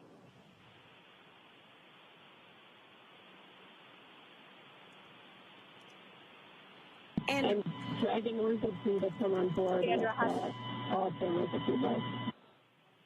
And Rebecca, we're going to come back to you in just a minute as we work through these dynamic operations for recovery. Stand by and we'll be back with you in just a minute. And so we did hear those communications to Crew-7, letting them know that the recovery teams would begin to approach here momentarily. So we might be able to get some views on our screens as we see those fast boats begin to approach the Dragon capsule. Exactly. So there's, excuse me, a couple fast boats that are dedicated to retrieving the parachutes out of the water, as well as a fast boat that will be dedicated to approaching the capsule and basically using personal protective equipment to for the folks that are on the boat, because at this point in time, Dragon has just come back from space. It's possible that there are some residual hypergolic fumes around the Draco thrusters and around the nose cone. So the team is actually going to approach with a hypergol sniffer. SpaceX, just for awareness, we are on board with the display camera at this time. Okay, copy, on board with the display camera. And that was just SpaceX Core letting the Crew-7 team know that there it is, that view is online once again. This allows us to see over their shoulders and once again see what they're looking at on their screens. At this point in time, it should be pretty stagnant in terms of none of the Draco thrusters are going to be firing anymore. They're already back in the water, so there's no trajectory to look at. And there we can see on the right-hand side of your screen one of those fast boats approaching the Dragon Endurance capsule. And as I was saying, there could be residual hypergolic fumes or left over around the Draco thrusters or around the nose cones. So that team is actually approaching with PPE or personal protective equipment such as respirators and masks to approach closely Dragon Endurance, but they will actually use a hypergol sniffer to detect whether or not there are any of those fumes lingering. This takes a couple minutes to complete, and once they basically check and get green light in terms of no residuals, no fumes lingering, they will give the green light for the rest of the recovery team to approach the capsule and begin the rigging of the capsule for onboarding it onto the recovery vessel. But I think the communications have slowed down for a minute, so I'd love to hear what it was like on the boat. Yeah, absolutely. So let's go back to Rebecca Turkington, NASA Public Affairs Officer, who was on the boat during Crew-7 re-entry and splashdown. And let's see if we do have a good comms check with her at this point. Rebecca, can you hear us? Yes, I can. How do you read me? We've got you loud and clear. Thank you so much for your patience there as we work through some of those communications back and forth with the crew. So I would love to know, Rebecca, how was the view from the recovery vessel? What was it like? Tell us everything. Well, I think a lot of us on board the ship have a new core memory after seeing Dragon splash down this morning. We were about 1.5 nautical miles away from the landing zone, had a great view from the front of the ship. We saw the spacecraft appear across the horizon, a gorgeous reflection on the ocean, heard a really nice sonic boom, and we tracked Dragon all the way down to Splashdown. And it's great to see Crew-7 back home, and wow, just what a way to start the morning. I love to hear that. I can tell from the excitement in your voice that it was pretty spectacular. So I'm so happy you were able to witness this. So the next question we have for you is about the weather. We've been tracking the weather throughout this journey. Teams, of course, gave the go for landing off of Pensacola here today. So how have the landing conditions been from your perspective? Well, Sandra, Crew-7 may have missed out on fall and winter back here on Earth while they were on board the International Space Station, but they're going to get a little taste of it this morning. It's in the low 40s out here, but winds are very light, coming in about 2 miles per hour, and we have just about 1 foot of wave height. You can really barely feel it on the ship right now. Wow. So conditions are about as ideal as they can be when it comes to those wind and waves, but it will definitely be a very refreshing first breath for the crew that they take back here on Earth. Absolutely. That sea really looks glass-like almost. So just a couple more questions for you. Can you describe the journey of the recovery forces to get to this point and what that entailed? Yeah, absolutely. So our original journey started almost close to a week ago in Florida, with so many teams coming in to make preparations for the crew's return. After Pensacola was selected as our splashdown site, the recovery team and the vessels were relocated here. And for Splashdown this morning, it was an early start. We took a series of helicopters out to the recovery vessel starting at about 4.5 hours before Splashdown. The medical team and recovery director were on that first flight, and then the rest of us followed after that. Sweeps and unfired ordnance checks are nominal. Rigging is now in progress. That's great to hear, Rebecca, and we are hearing that the hypergol... Stand by for PMC with SpaceX flight surgeon. Dragon is happy as well, standing by for PMC. Again, we are hearing that the hypergol checks were nominal. They did not detect any of that. So our very last question for you, Rebecca, before we continue to talk through the recovery process is what's next to retrieve the crew? Yes, I'm sure you'll walk everyone through how Dragon's going to be hoisted onto the recovery vessel.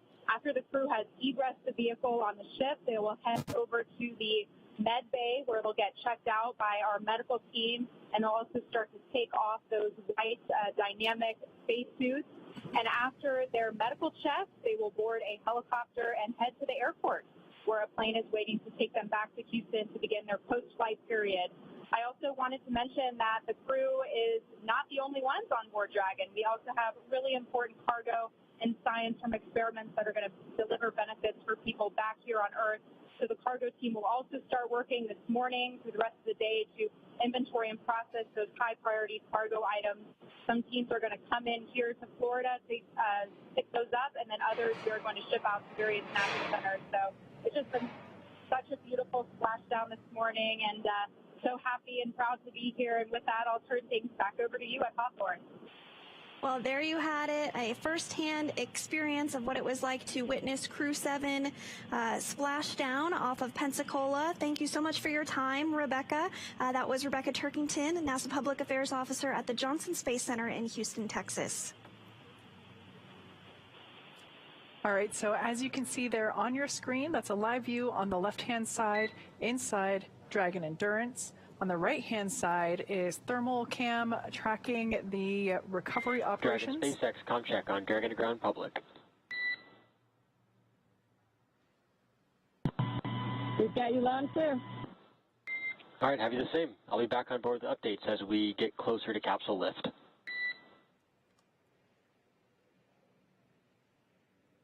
Okay, we copy. Thanks. So while the Crew-7 crew members were doing their private conference with the flight surgeon post-splashdown, just an initial check to make sure that everybody's feeling okay, doing good. We took those comms out, and so that was just a check to make sure that we got the comms back on the public feed. This is actually here our first live view of a normal camera of recovery operations. SpaceX, be advised, we're going to be transitioning the forward link. Comm will be unavailable for approximately 5 minutes.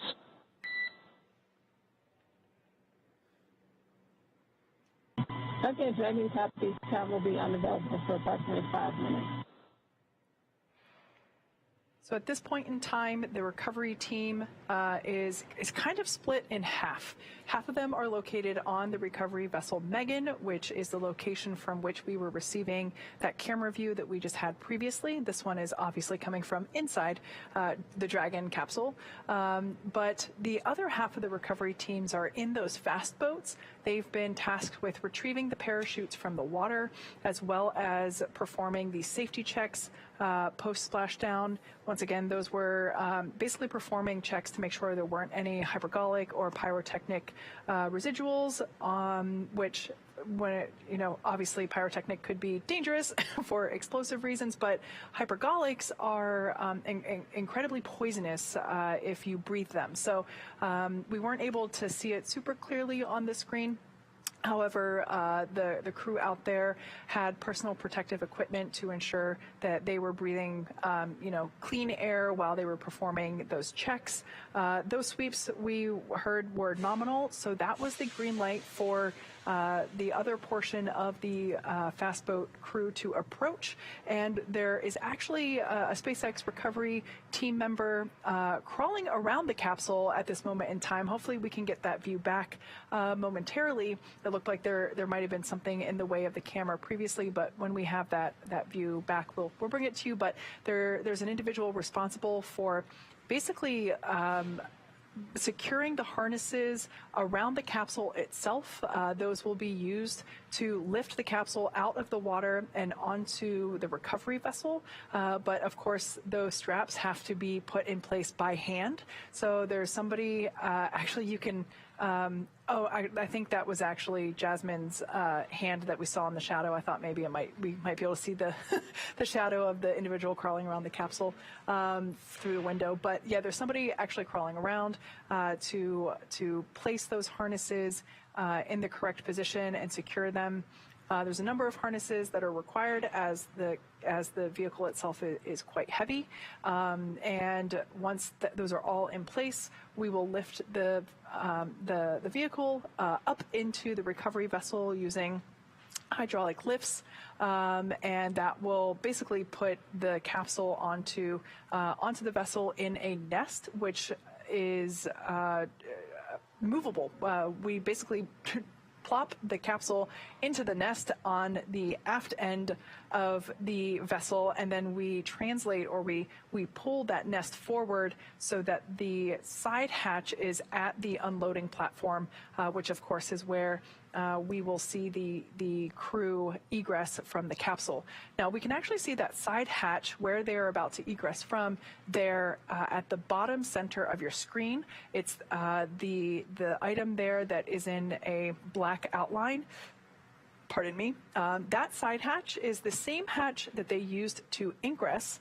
How many days did you say? 199 days? Yes, they were in space for 199 days. Of those, 197 were on board Space Station, of course, to include the transit to and from Space Station. Gotcha. So all that time, that side hatch has remained closed as the crew was utilizing the forward hatch to ingress and egress the space station, of course, because that's where the docking adapter is located. So that's the point in which Dragon has to dock with the space station. So yeah, that side hatch that we can kind of see there, it will open for the first time in hundreds of days, and it will be Crew-7's first breath of fresh air since they lifted off.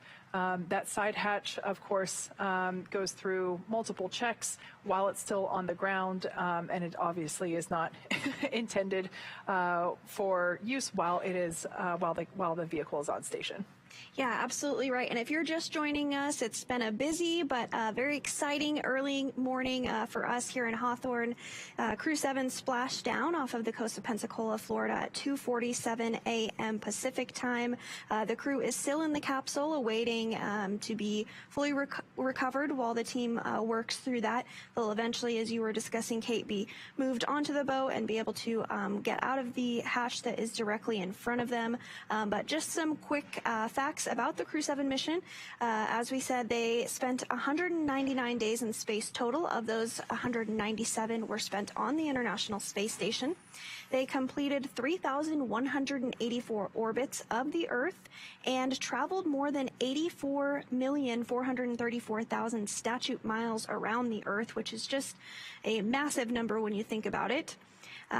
Andy Mogensen has logged 199 days in space over his increments. Of course, he was a part of Expedition 69 and 70, and will have totaled 209 days in space, including time from his previous spaceflight. This is NASA astronaut and commander of Crew-7, Jasmine Mogbelli's first space flight, so of course she's logged 199 days in space. Satoshi Furukawa of the Japan Aerospace Exploration Agency has the most time in space of this crew. He has logged a total of 366 days in space over 2 flights. And Konstantin Borisov of Roscosmos has spent 199 days in space as well. This was his very first space flight. Just a couple more fun facts for you all. The crew saw the arrival of 7 visiting vehicles, which included 2 SpaceX cargo Dragons. That was SpaceX 28 and SpaceX 29. Dragon SpaceX, com check. Dragon has you loud and clear. How many? Loud and clear. Forward link transition is complete. Copy. And so we did hear that call out a few minutes ago that there would be about a 5-minute comms outage while they work to get communications configured. All of that is now configured properly, so we might hear some more communications back and forth with the crew ahead of their recovery and placement on the recovery vessel. But just to continue those fun facts for you all, so the crew did see 7 visiting vehicles arrive. They saw 7 visiting vehicles depart, and there was 1 spacewalk that took place during the Crew-7 mission, and that included NASA astronaut Jasmine Mogbelli for a 6-hour and 42-minute spacewalk, the very first in her career. Wow, what an incredible stay on station. And the hundreds of science experiments that they also contributed to as well, so they were certainly busy during this increment. I bet they're probably looking forward to a nap or two once they are back on firm ground and have gone through their end of mission proceedings.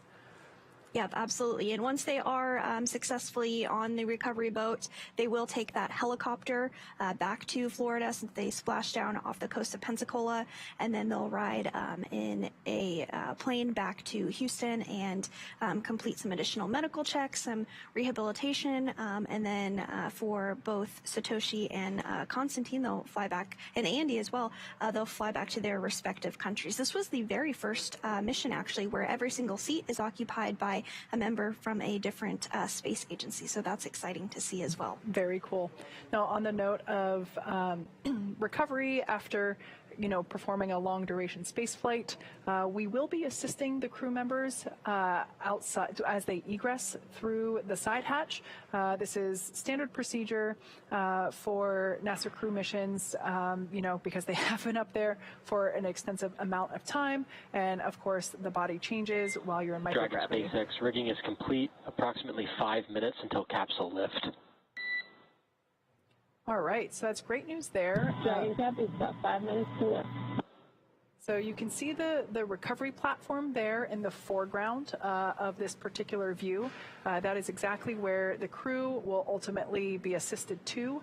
And then we can see the Dragon capsule in the background there, bobbing very gently in the silky black waters there. I have to say, I've covered, this is probably my 6th, maybe 7th Splashdown webcast, and this is, to my memory, the smoothest sea I've ever seen. Some of the views that we had earlier, the water just looked like glass.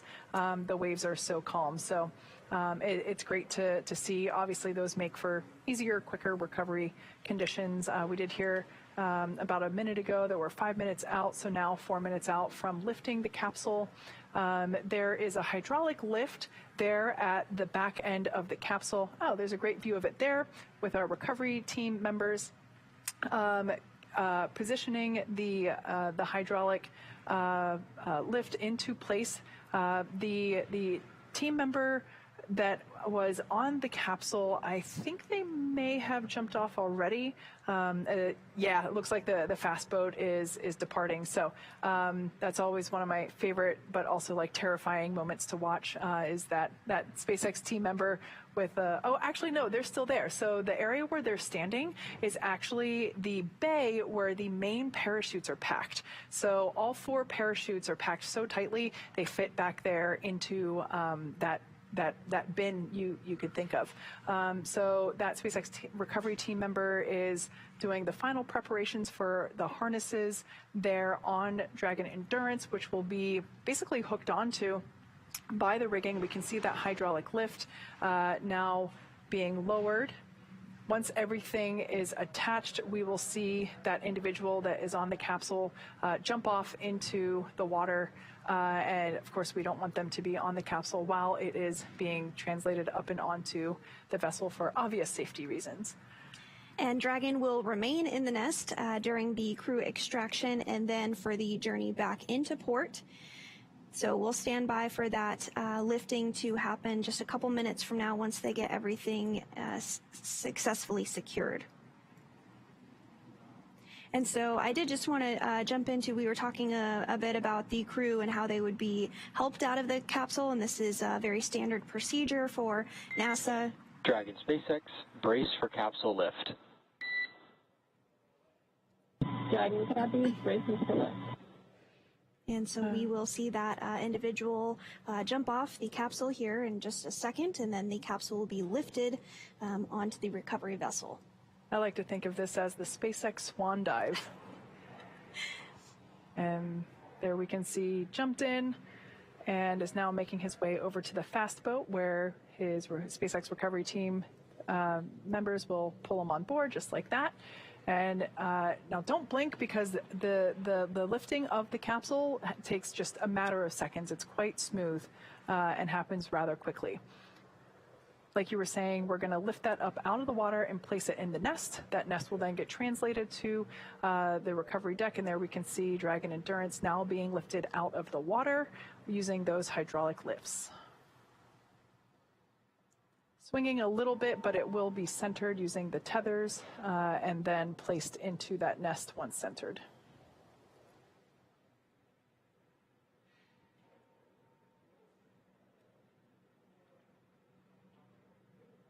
All in all, this seems like a pretty quick recovery. Let's see, if we had Splashdown at 247. 57.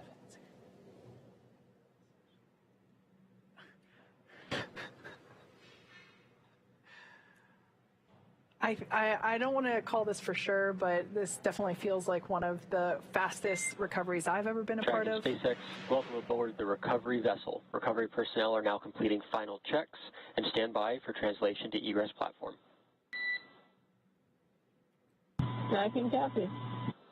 So at 6:14 a.m. Eastern, 3:14 a.m. Pacific, Dragon Endurance has been lifted up and out of the Gulf of Mexico and is now secure on our recovery vessel.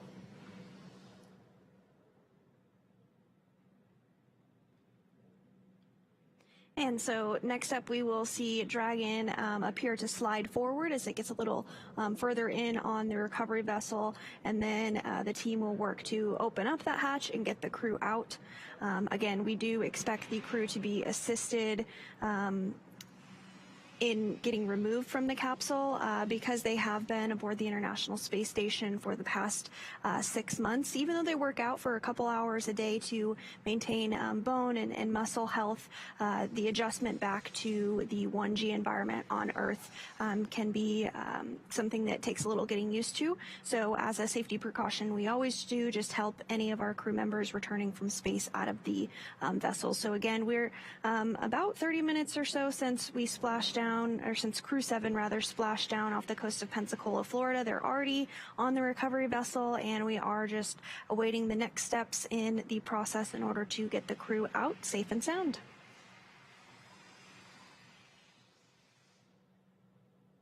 And the hatch that they'll actually be exiting or egressing from is in the center of your screen there. It's kind of a square-shaped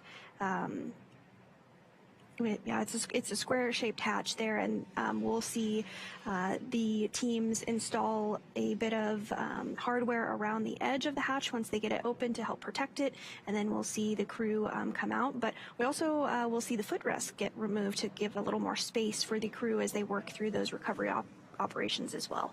Yeah, absolutely. It's we want to ensure that astronaut safety is, priority number one, and removing those footrests helps with that because, like you said, we will be assisting the crew to egress out of the capsule, and removing the footrest just gives the recovery teams a bit more room inside the capsule to move around along with the crew. Absolutely, and you can see a more internal view of the hatch that we were just referring to there. Towards the lower portion of your screen, you can see the black outline around it. That is, of course, the hatch that the crew will exit out of. That's been closed since they entered in Dragon all the way back in August for their launch.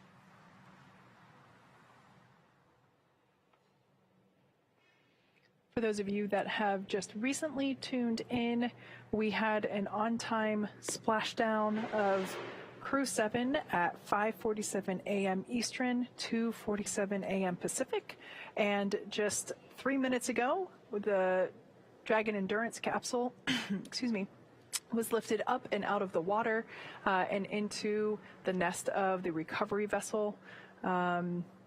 The recovery vessel utilized for Gulf operations is Megan, and one not being used today is for the Atlantic operations. What we see here are, this is a cool view because we can see it better now. I want to point it out before we lose it, is that bay where the main parachutes are stored. That is the rounded square just below the side hatch, right underneath where that individual is stepping into. So if you can imagine, that gives you a good perspective of just how tightly those main parachutes have to be packed in there in order to stow them and obviously release them. And the drogue parachutes, for those of you that might be wondering, we don't really have quite as good of a view, but they come from the bay just above the side hatch. And so the next major milestone that we will look ahead to see is when Dragon will slide a little further back in the recovery boat, like we mentioned earlier, and then we'll have the hatch opening process begin to get underway.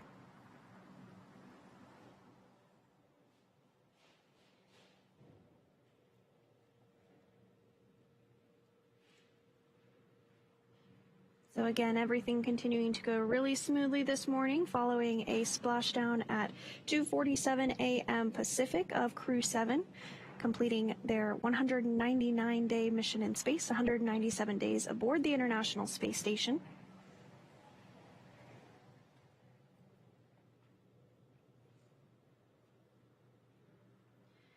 The crew actually undocked from the International Space Station yesterday morning at 8:20 a.m. Pacific. So like we mentioned, a little less than 24 hours for their journey back to Earth.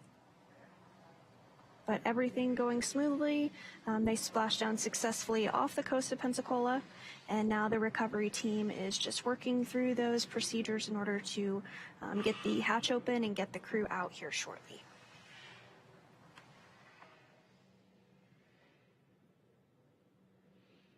At this point in time, as you can see, the Dragon vehicle is still positioned at the aft end of the recovery vessel.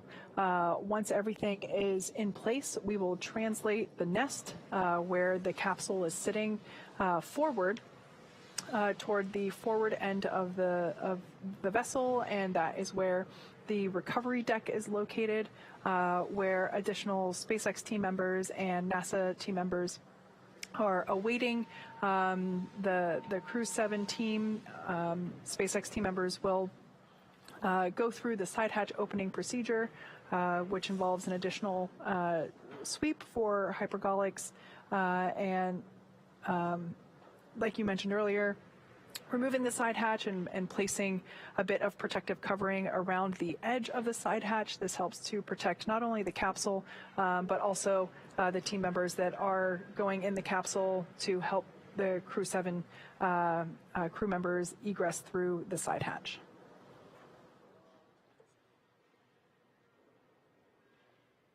So it does look like they are starting to wrap up this portion of Dragon being in the nest. So we should expect that translation to occur here in just a couple minutes from now. They'll remove some of those attachments from the vehicle before that translation occurs.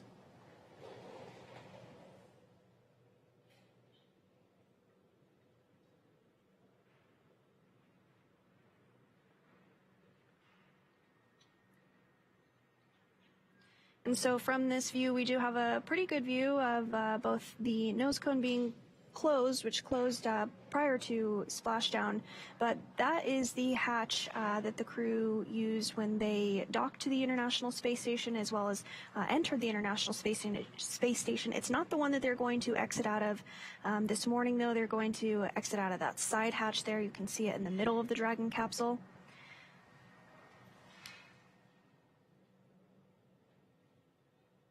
We also have a good view of Dragon's thermal protection system, also known as TPS. That is all of the white paneling around the side. Of course, after re-entry, it is a little less white than before. If you recall, on launch day, it was a pristine white, and that is not the case anymore, as the thermal protection system has done its job, and quite beautifully. I love how no capsule return is identical. They're kind of like a fingerprint. They all look a little different.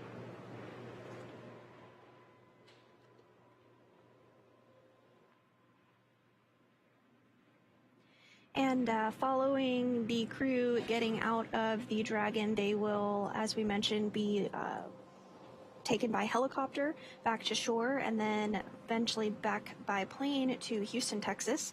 And the Dragon vehicle will be refurbished, taken back to the processing facility in order to be reused again. And so it does look like we are seeing that translation on your screen.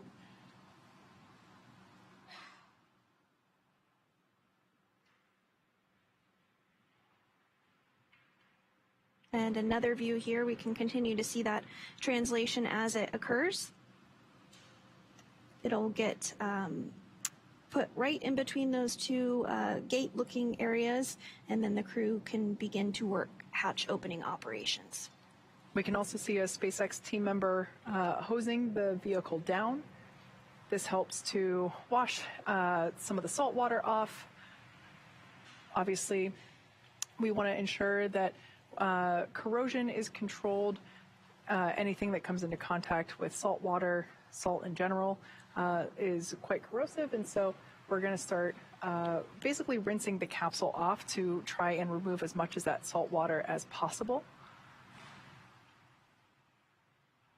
And so some of the next steps that we'll see will be personnel on the recovery vessel that are specialized in opening up the hatch begin that process. Yeah, we can actually see they've donned their PPE once again, so they're going to perform some additional safety checks to ensure that there are no hypergolic residuals or fumes there around the side hatch. Once again, this is the hypergolic fumes are toxic if you breathe them in, so we want to ensure that none of those are remaining.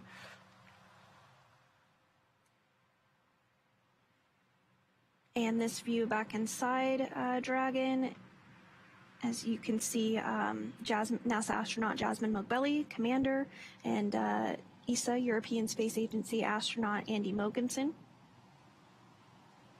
It's Jasmine's first flight, and it is Andy's second space flight.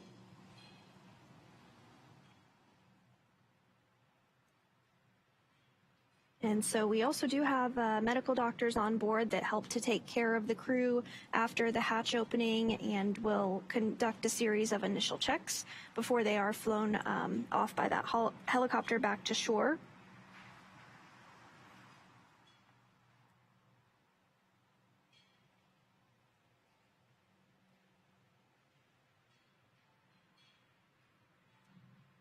So as the team continues to work through those hatch opening operations, it is important to note that Jasmine Mogbelli, Andy Mogensen, Satoshi Furukawa, and Konstantin Borisov will be getting some assistance from their recovery teams while they exit the capsule.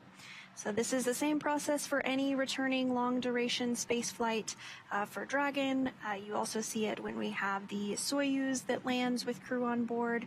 They're helped out of the capsule and then transported via chair over to the medical recovery tent. So this is standard operating procedure for long-duration space flights.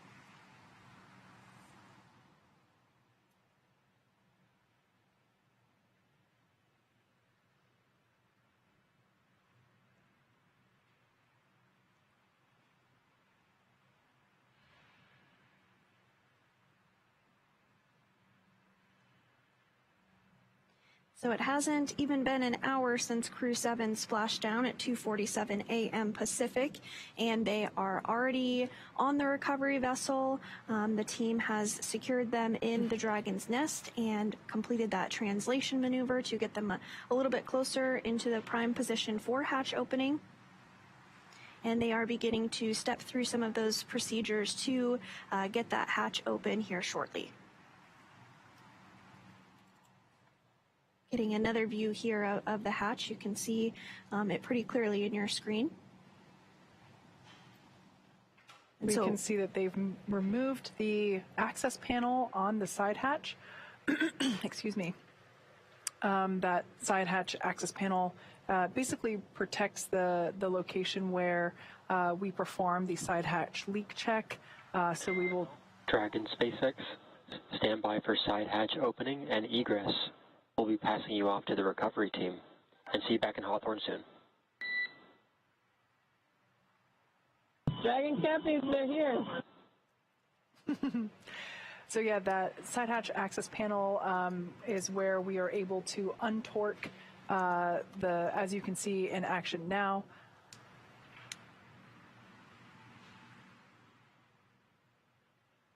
And the side hatch is open for the first time in 199 days.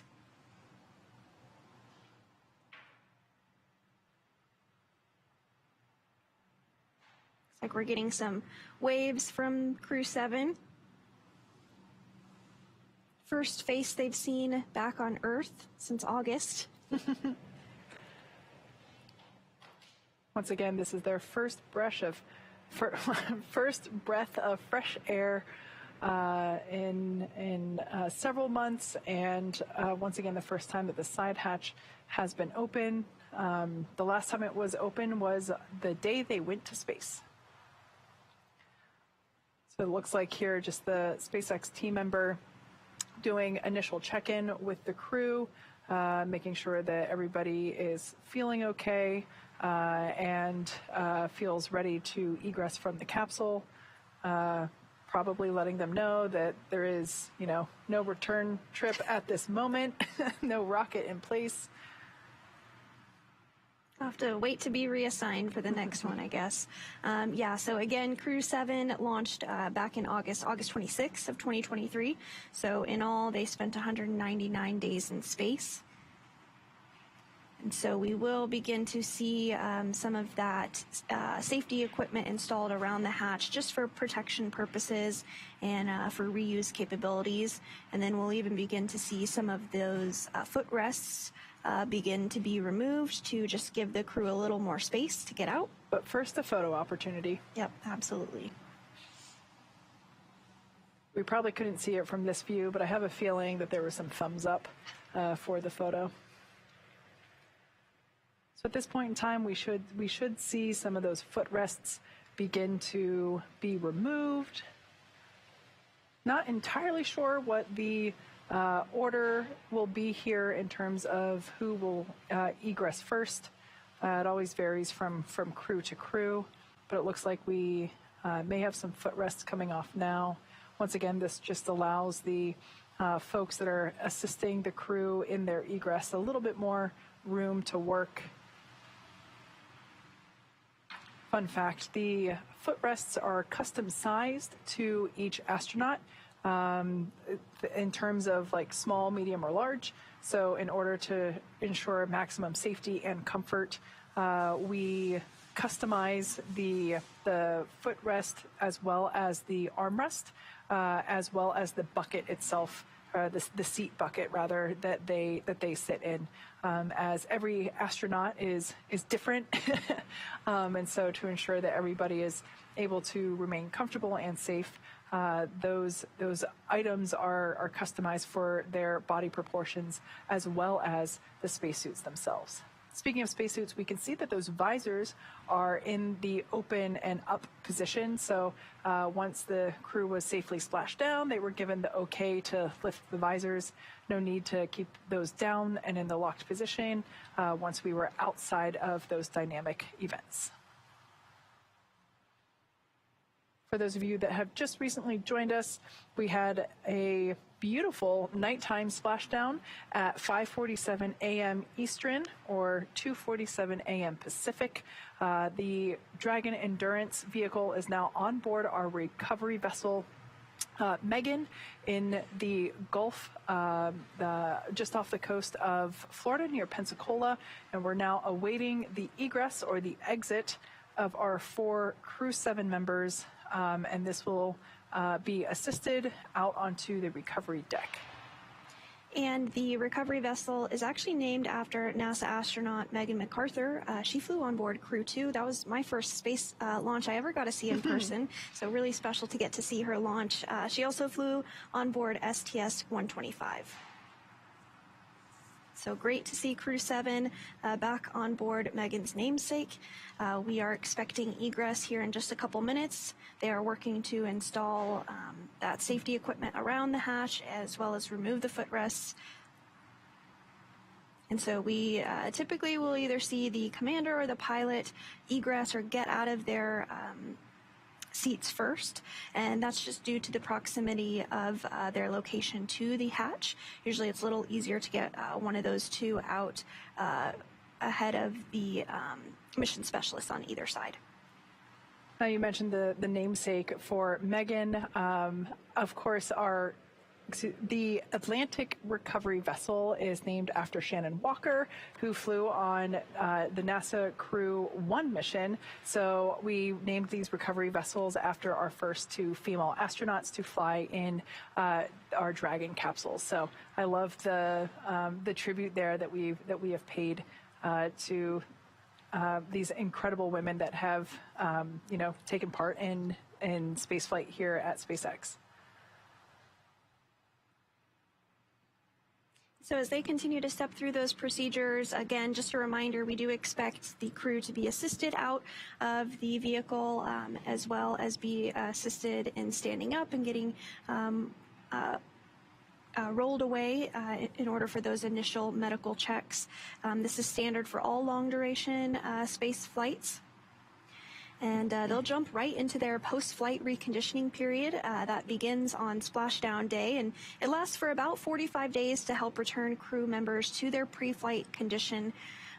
Like we've mentioned, they do exercise while on board the International Space Station for a couple hours a day, and that does help maintain some bone and muscle mass and prevent that loss. But because of the microgravity environment of the International Space Station, there is still a recovery period that takes place. And again, that's about a 45-day period to just get them back to pre-flight condition.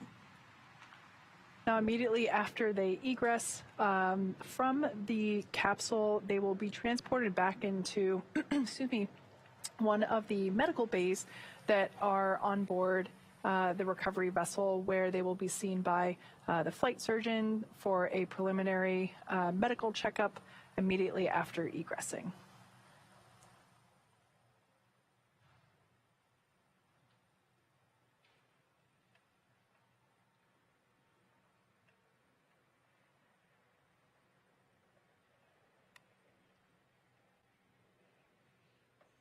It looks like we are going to have our very first views of egress here. I think that may have been Andy. This is Andy's second spaceflight. He's from the European Space Agency.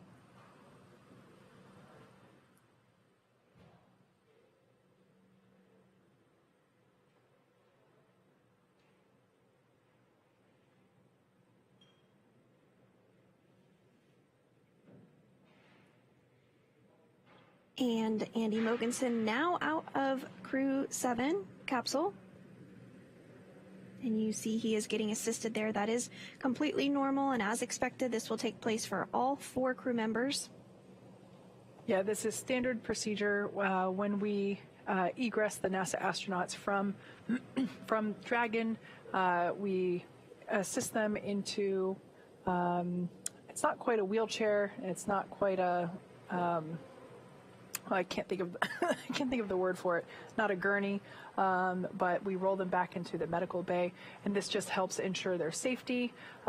Because sometimes, even though we had amazing recovery conditions tonight, it's not always the case. Sometimes we can get wave height of a couple feet, which could make for an unstable vessel. So, regardless of the sea conditions, we always assist the crew in getting out of the capsule and making their way back to the medical bay. We did see some thumbs up and some cheers for Andy Mogensen as he egressed the capsule. Next up is going to be the commander of Crew-7. That's NASA astronaut Jasmine Mogbelli. This is her first space flight. What an experience it must be, this first time of feeling gravity for really kind of the first time, because if you're born into it and you don't really know what it's like to not feel it, this, I could imagine it would be quite an experience to feel it and really feel it for, at this magnitude for the first time. And some waves there from NASA astronaut Jasmine Mogbelli.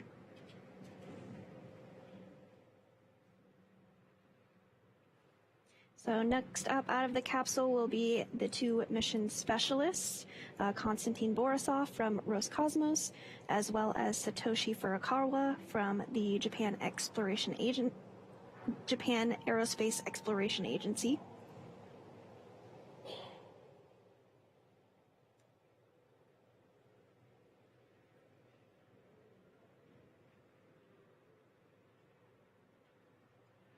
So if you're just joining us, Crew-7 splashdown off the coast of Florida at 2:47 a.m. Pacific. We've had 2 crew members already egress or exit the capsule. That was European Space Agency astronaut Andy Mogensen, as well as NASA astronaut Jasmine Mogbelli. And there's 2 more astronauts on board, and we're working through those egress procedures, everything going really smoothly. Following this, the crew will fly back to shore via helicopter, and then they will fly by plane back to Houston, and from there they will go to their respective countries. Again, as we mentioned, this is the very first space flight where every single seat was occupied by a member of a different space agency. We are seeing on our screen there another one of the footrests as it is removed, just to give the crew, the recovery crew rather, a little more space in order to help get the crew out.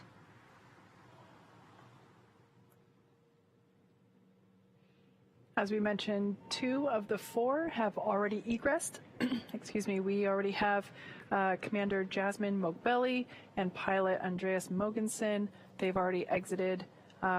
We now have Konstantin Borisov and Satoshi Furukawa still on board. Excuse me, it's early or late. Furukawa. Thank you, Furukawa. Still on board the Dragon capsule. And we should see one of them egress here just momentarily.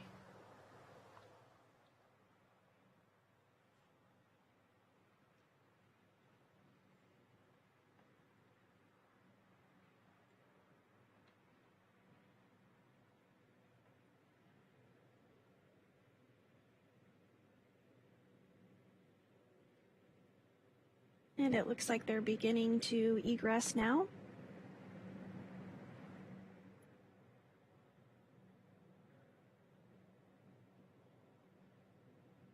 I believe this is Konstantin Borisov of Roscosmos, his first space flight.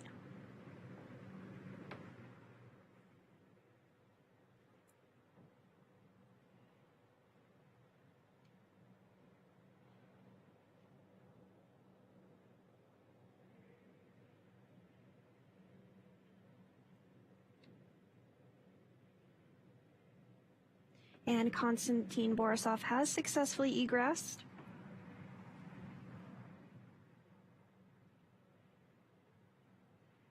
Some handshakes there, it looks like. Thumbs up and happy waves. Yep.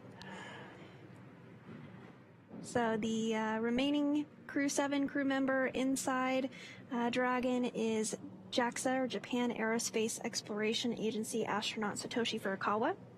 Again, this is his second space flight.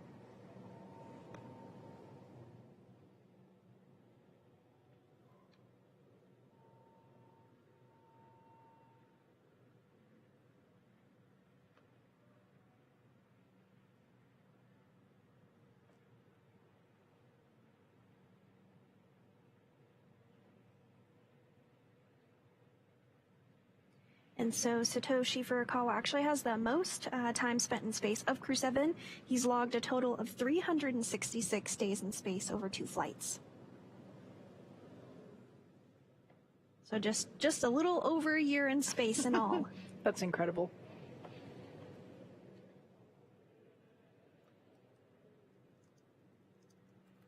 And it looks like he is now egressing.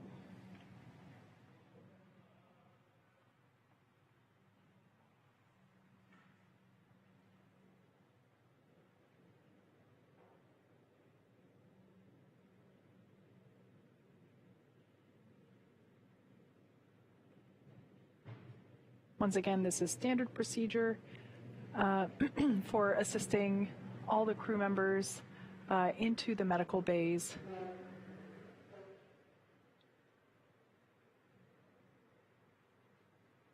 And Satoshi Furukawa, the last member of Crew-7, now out of the vehicle.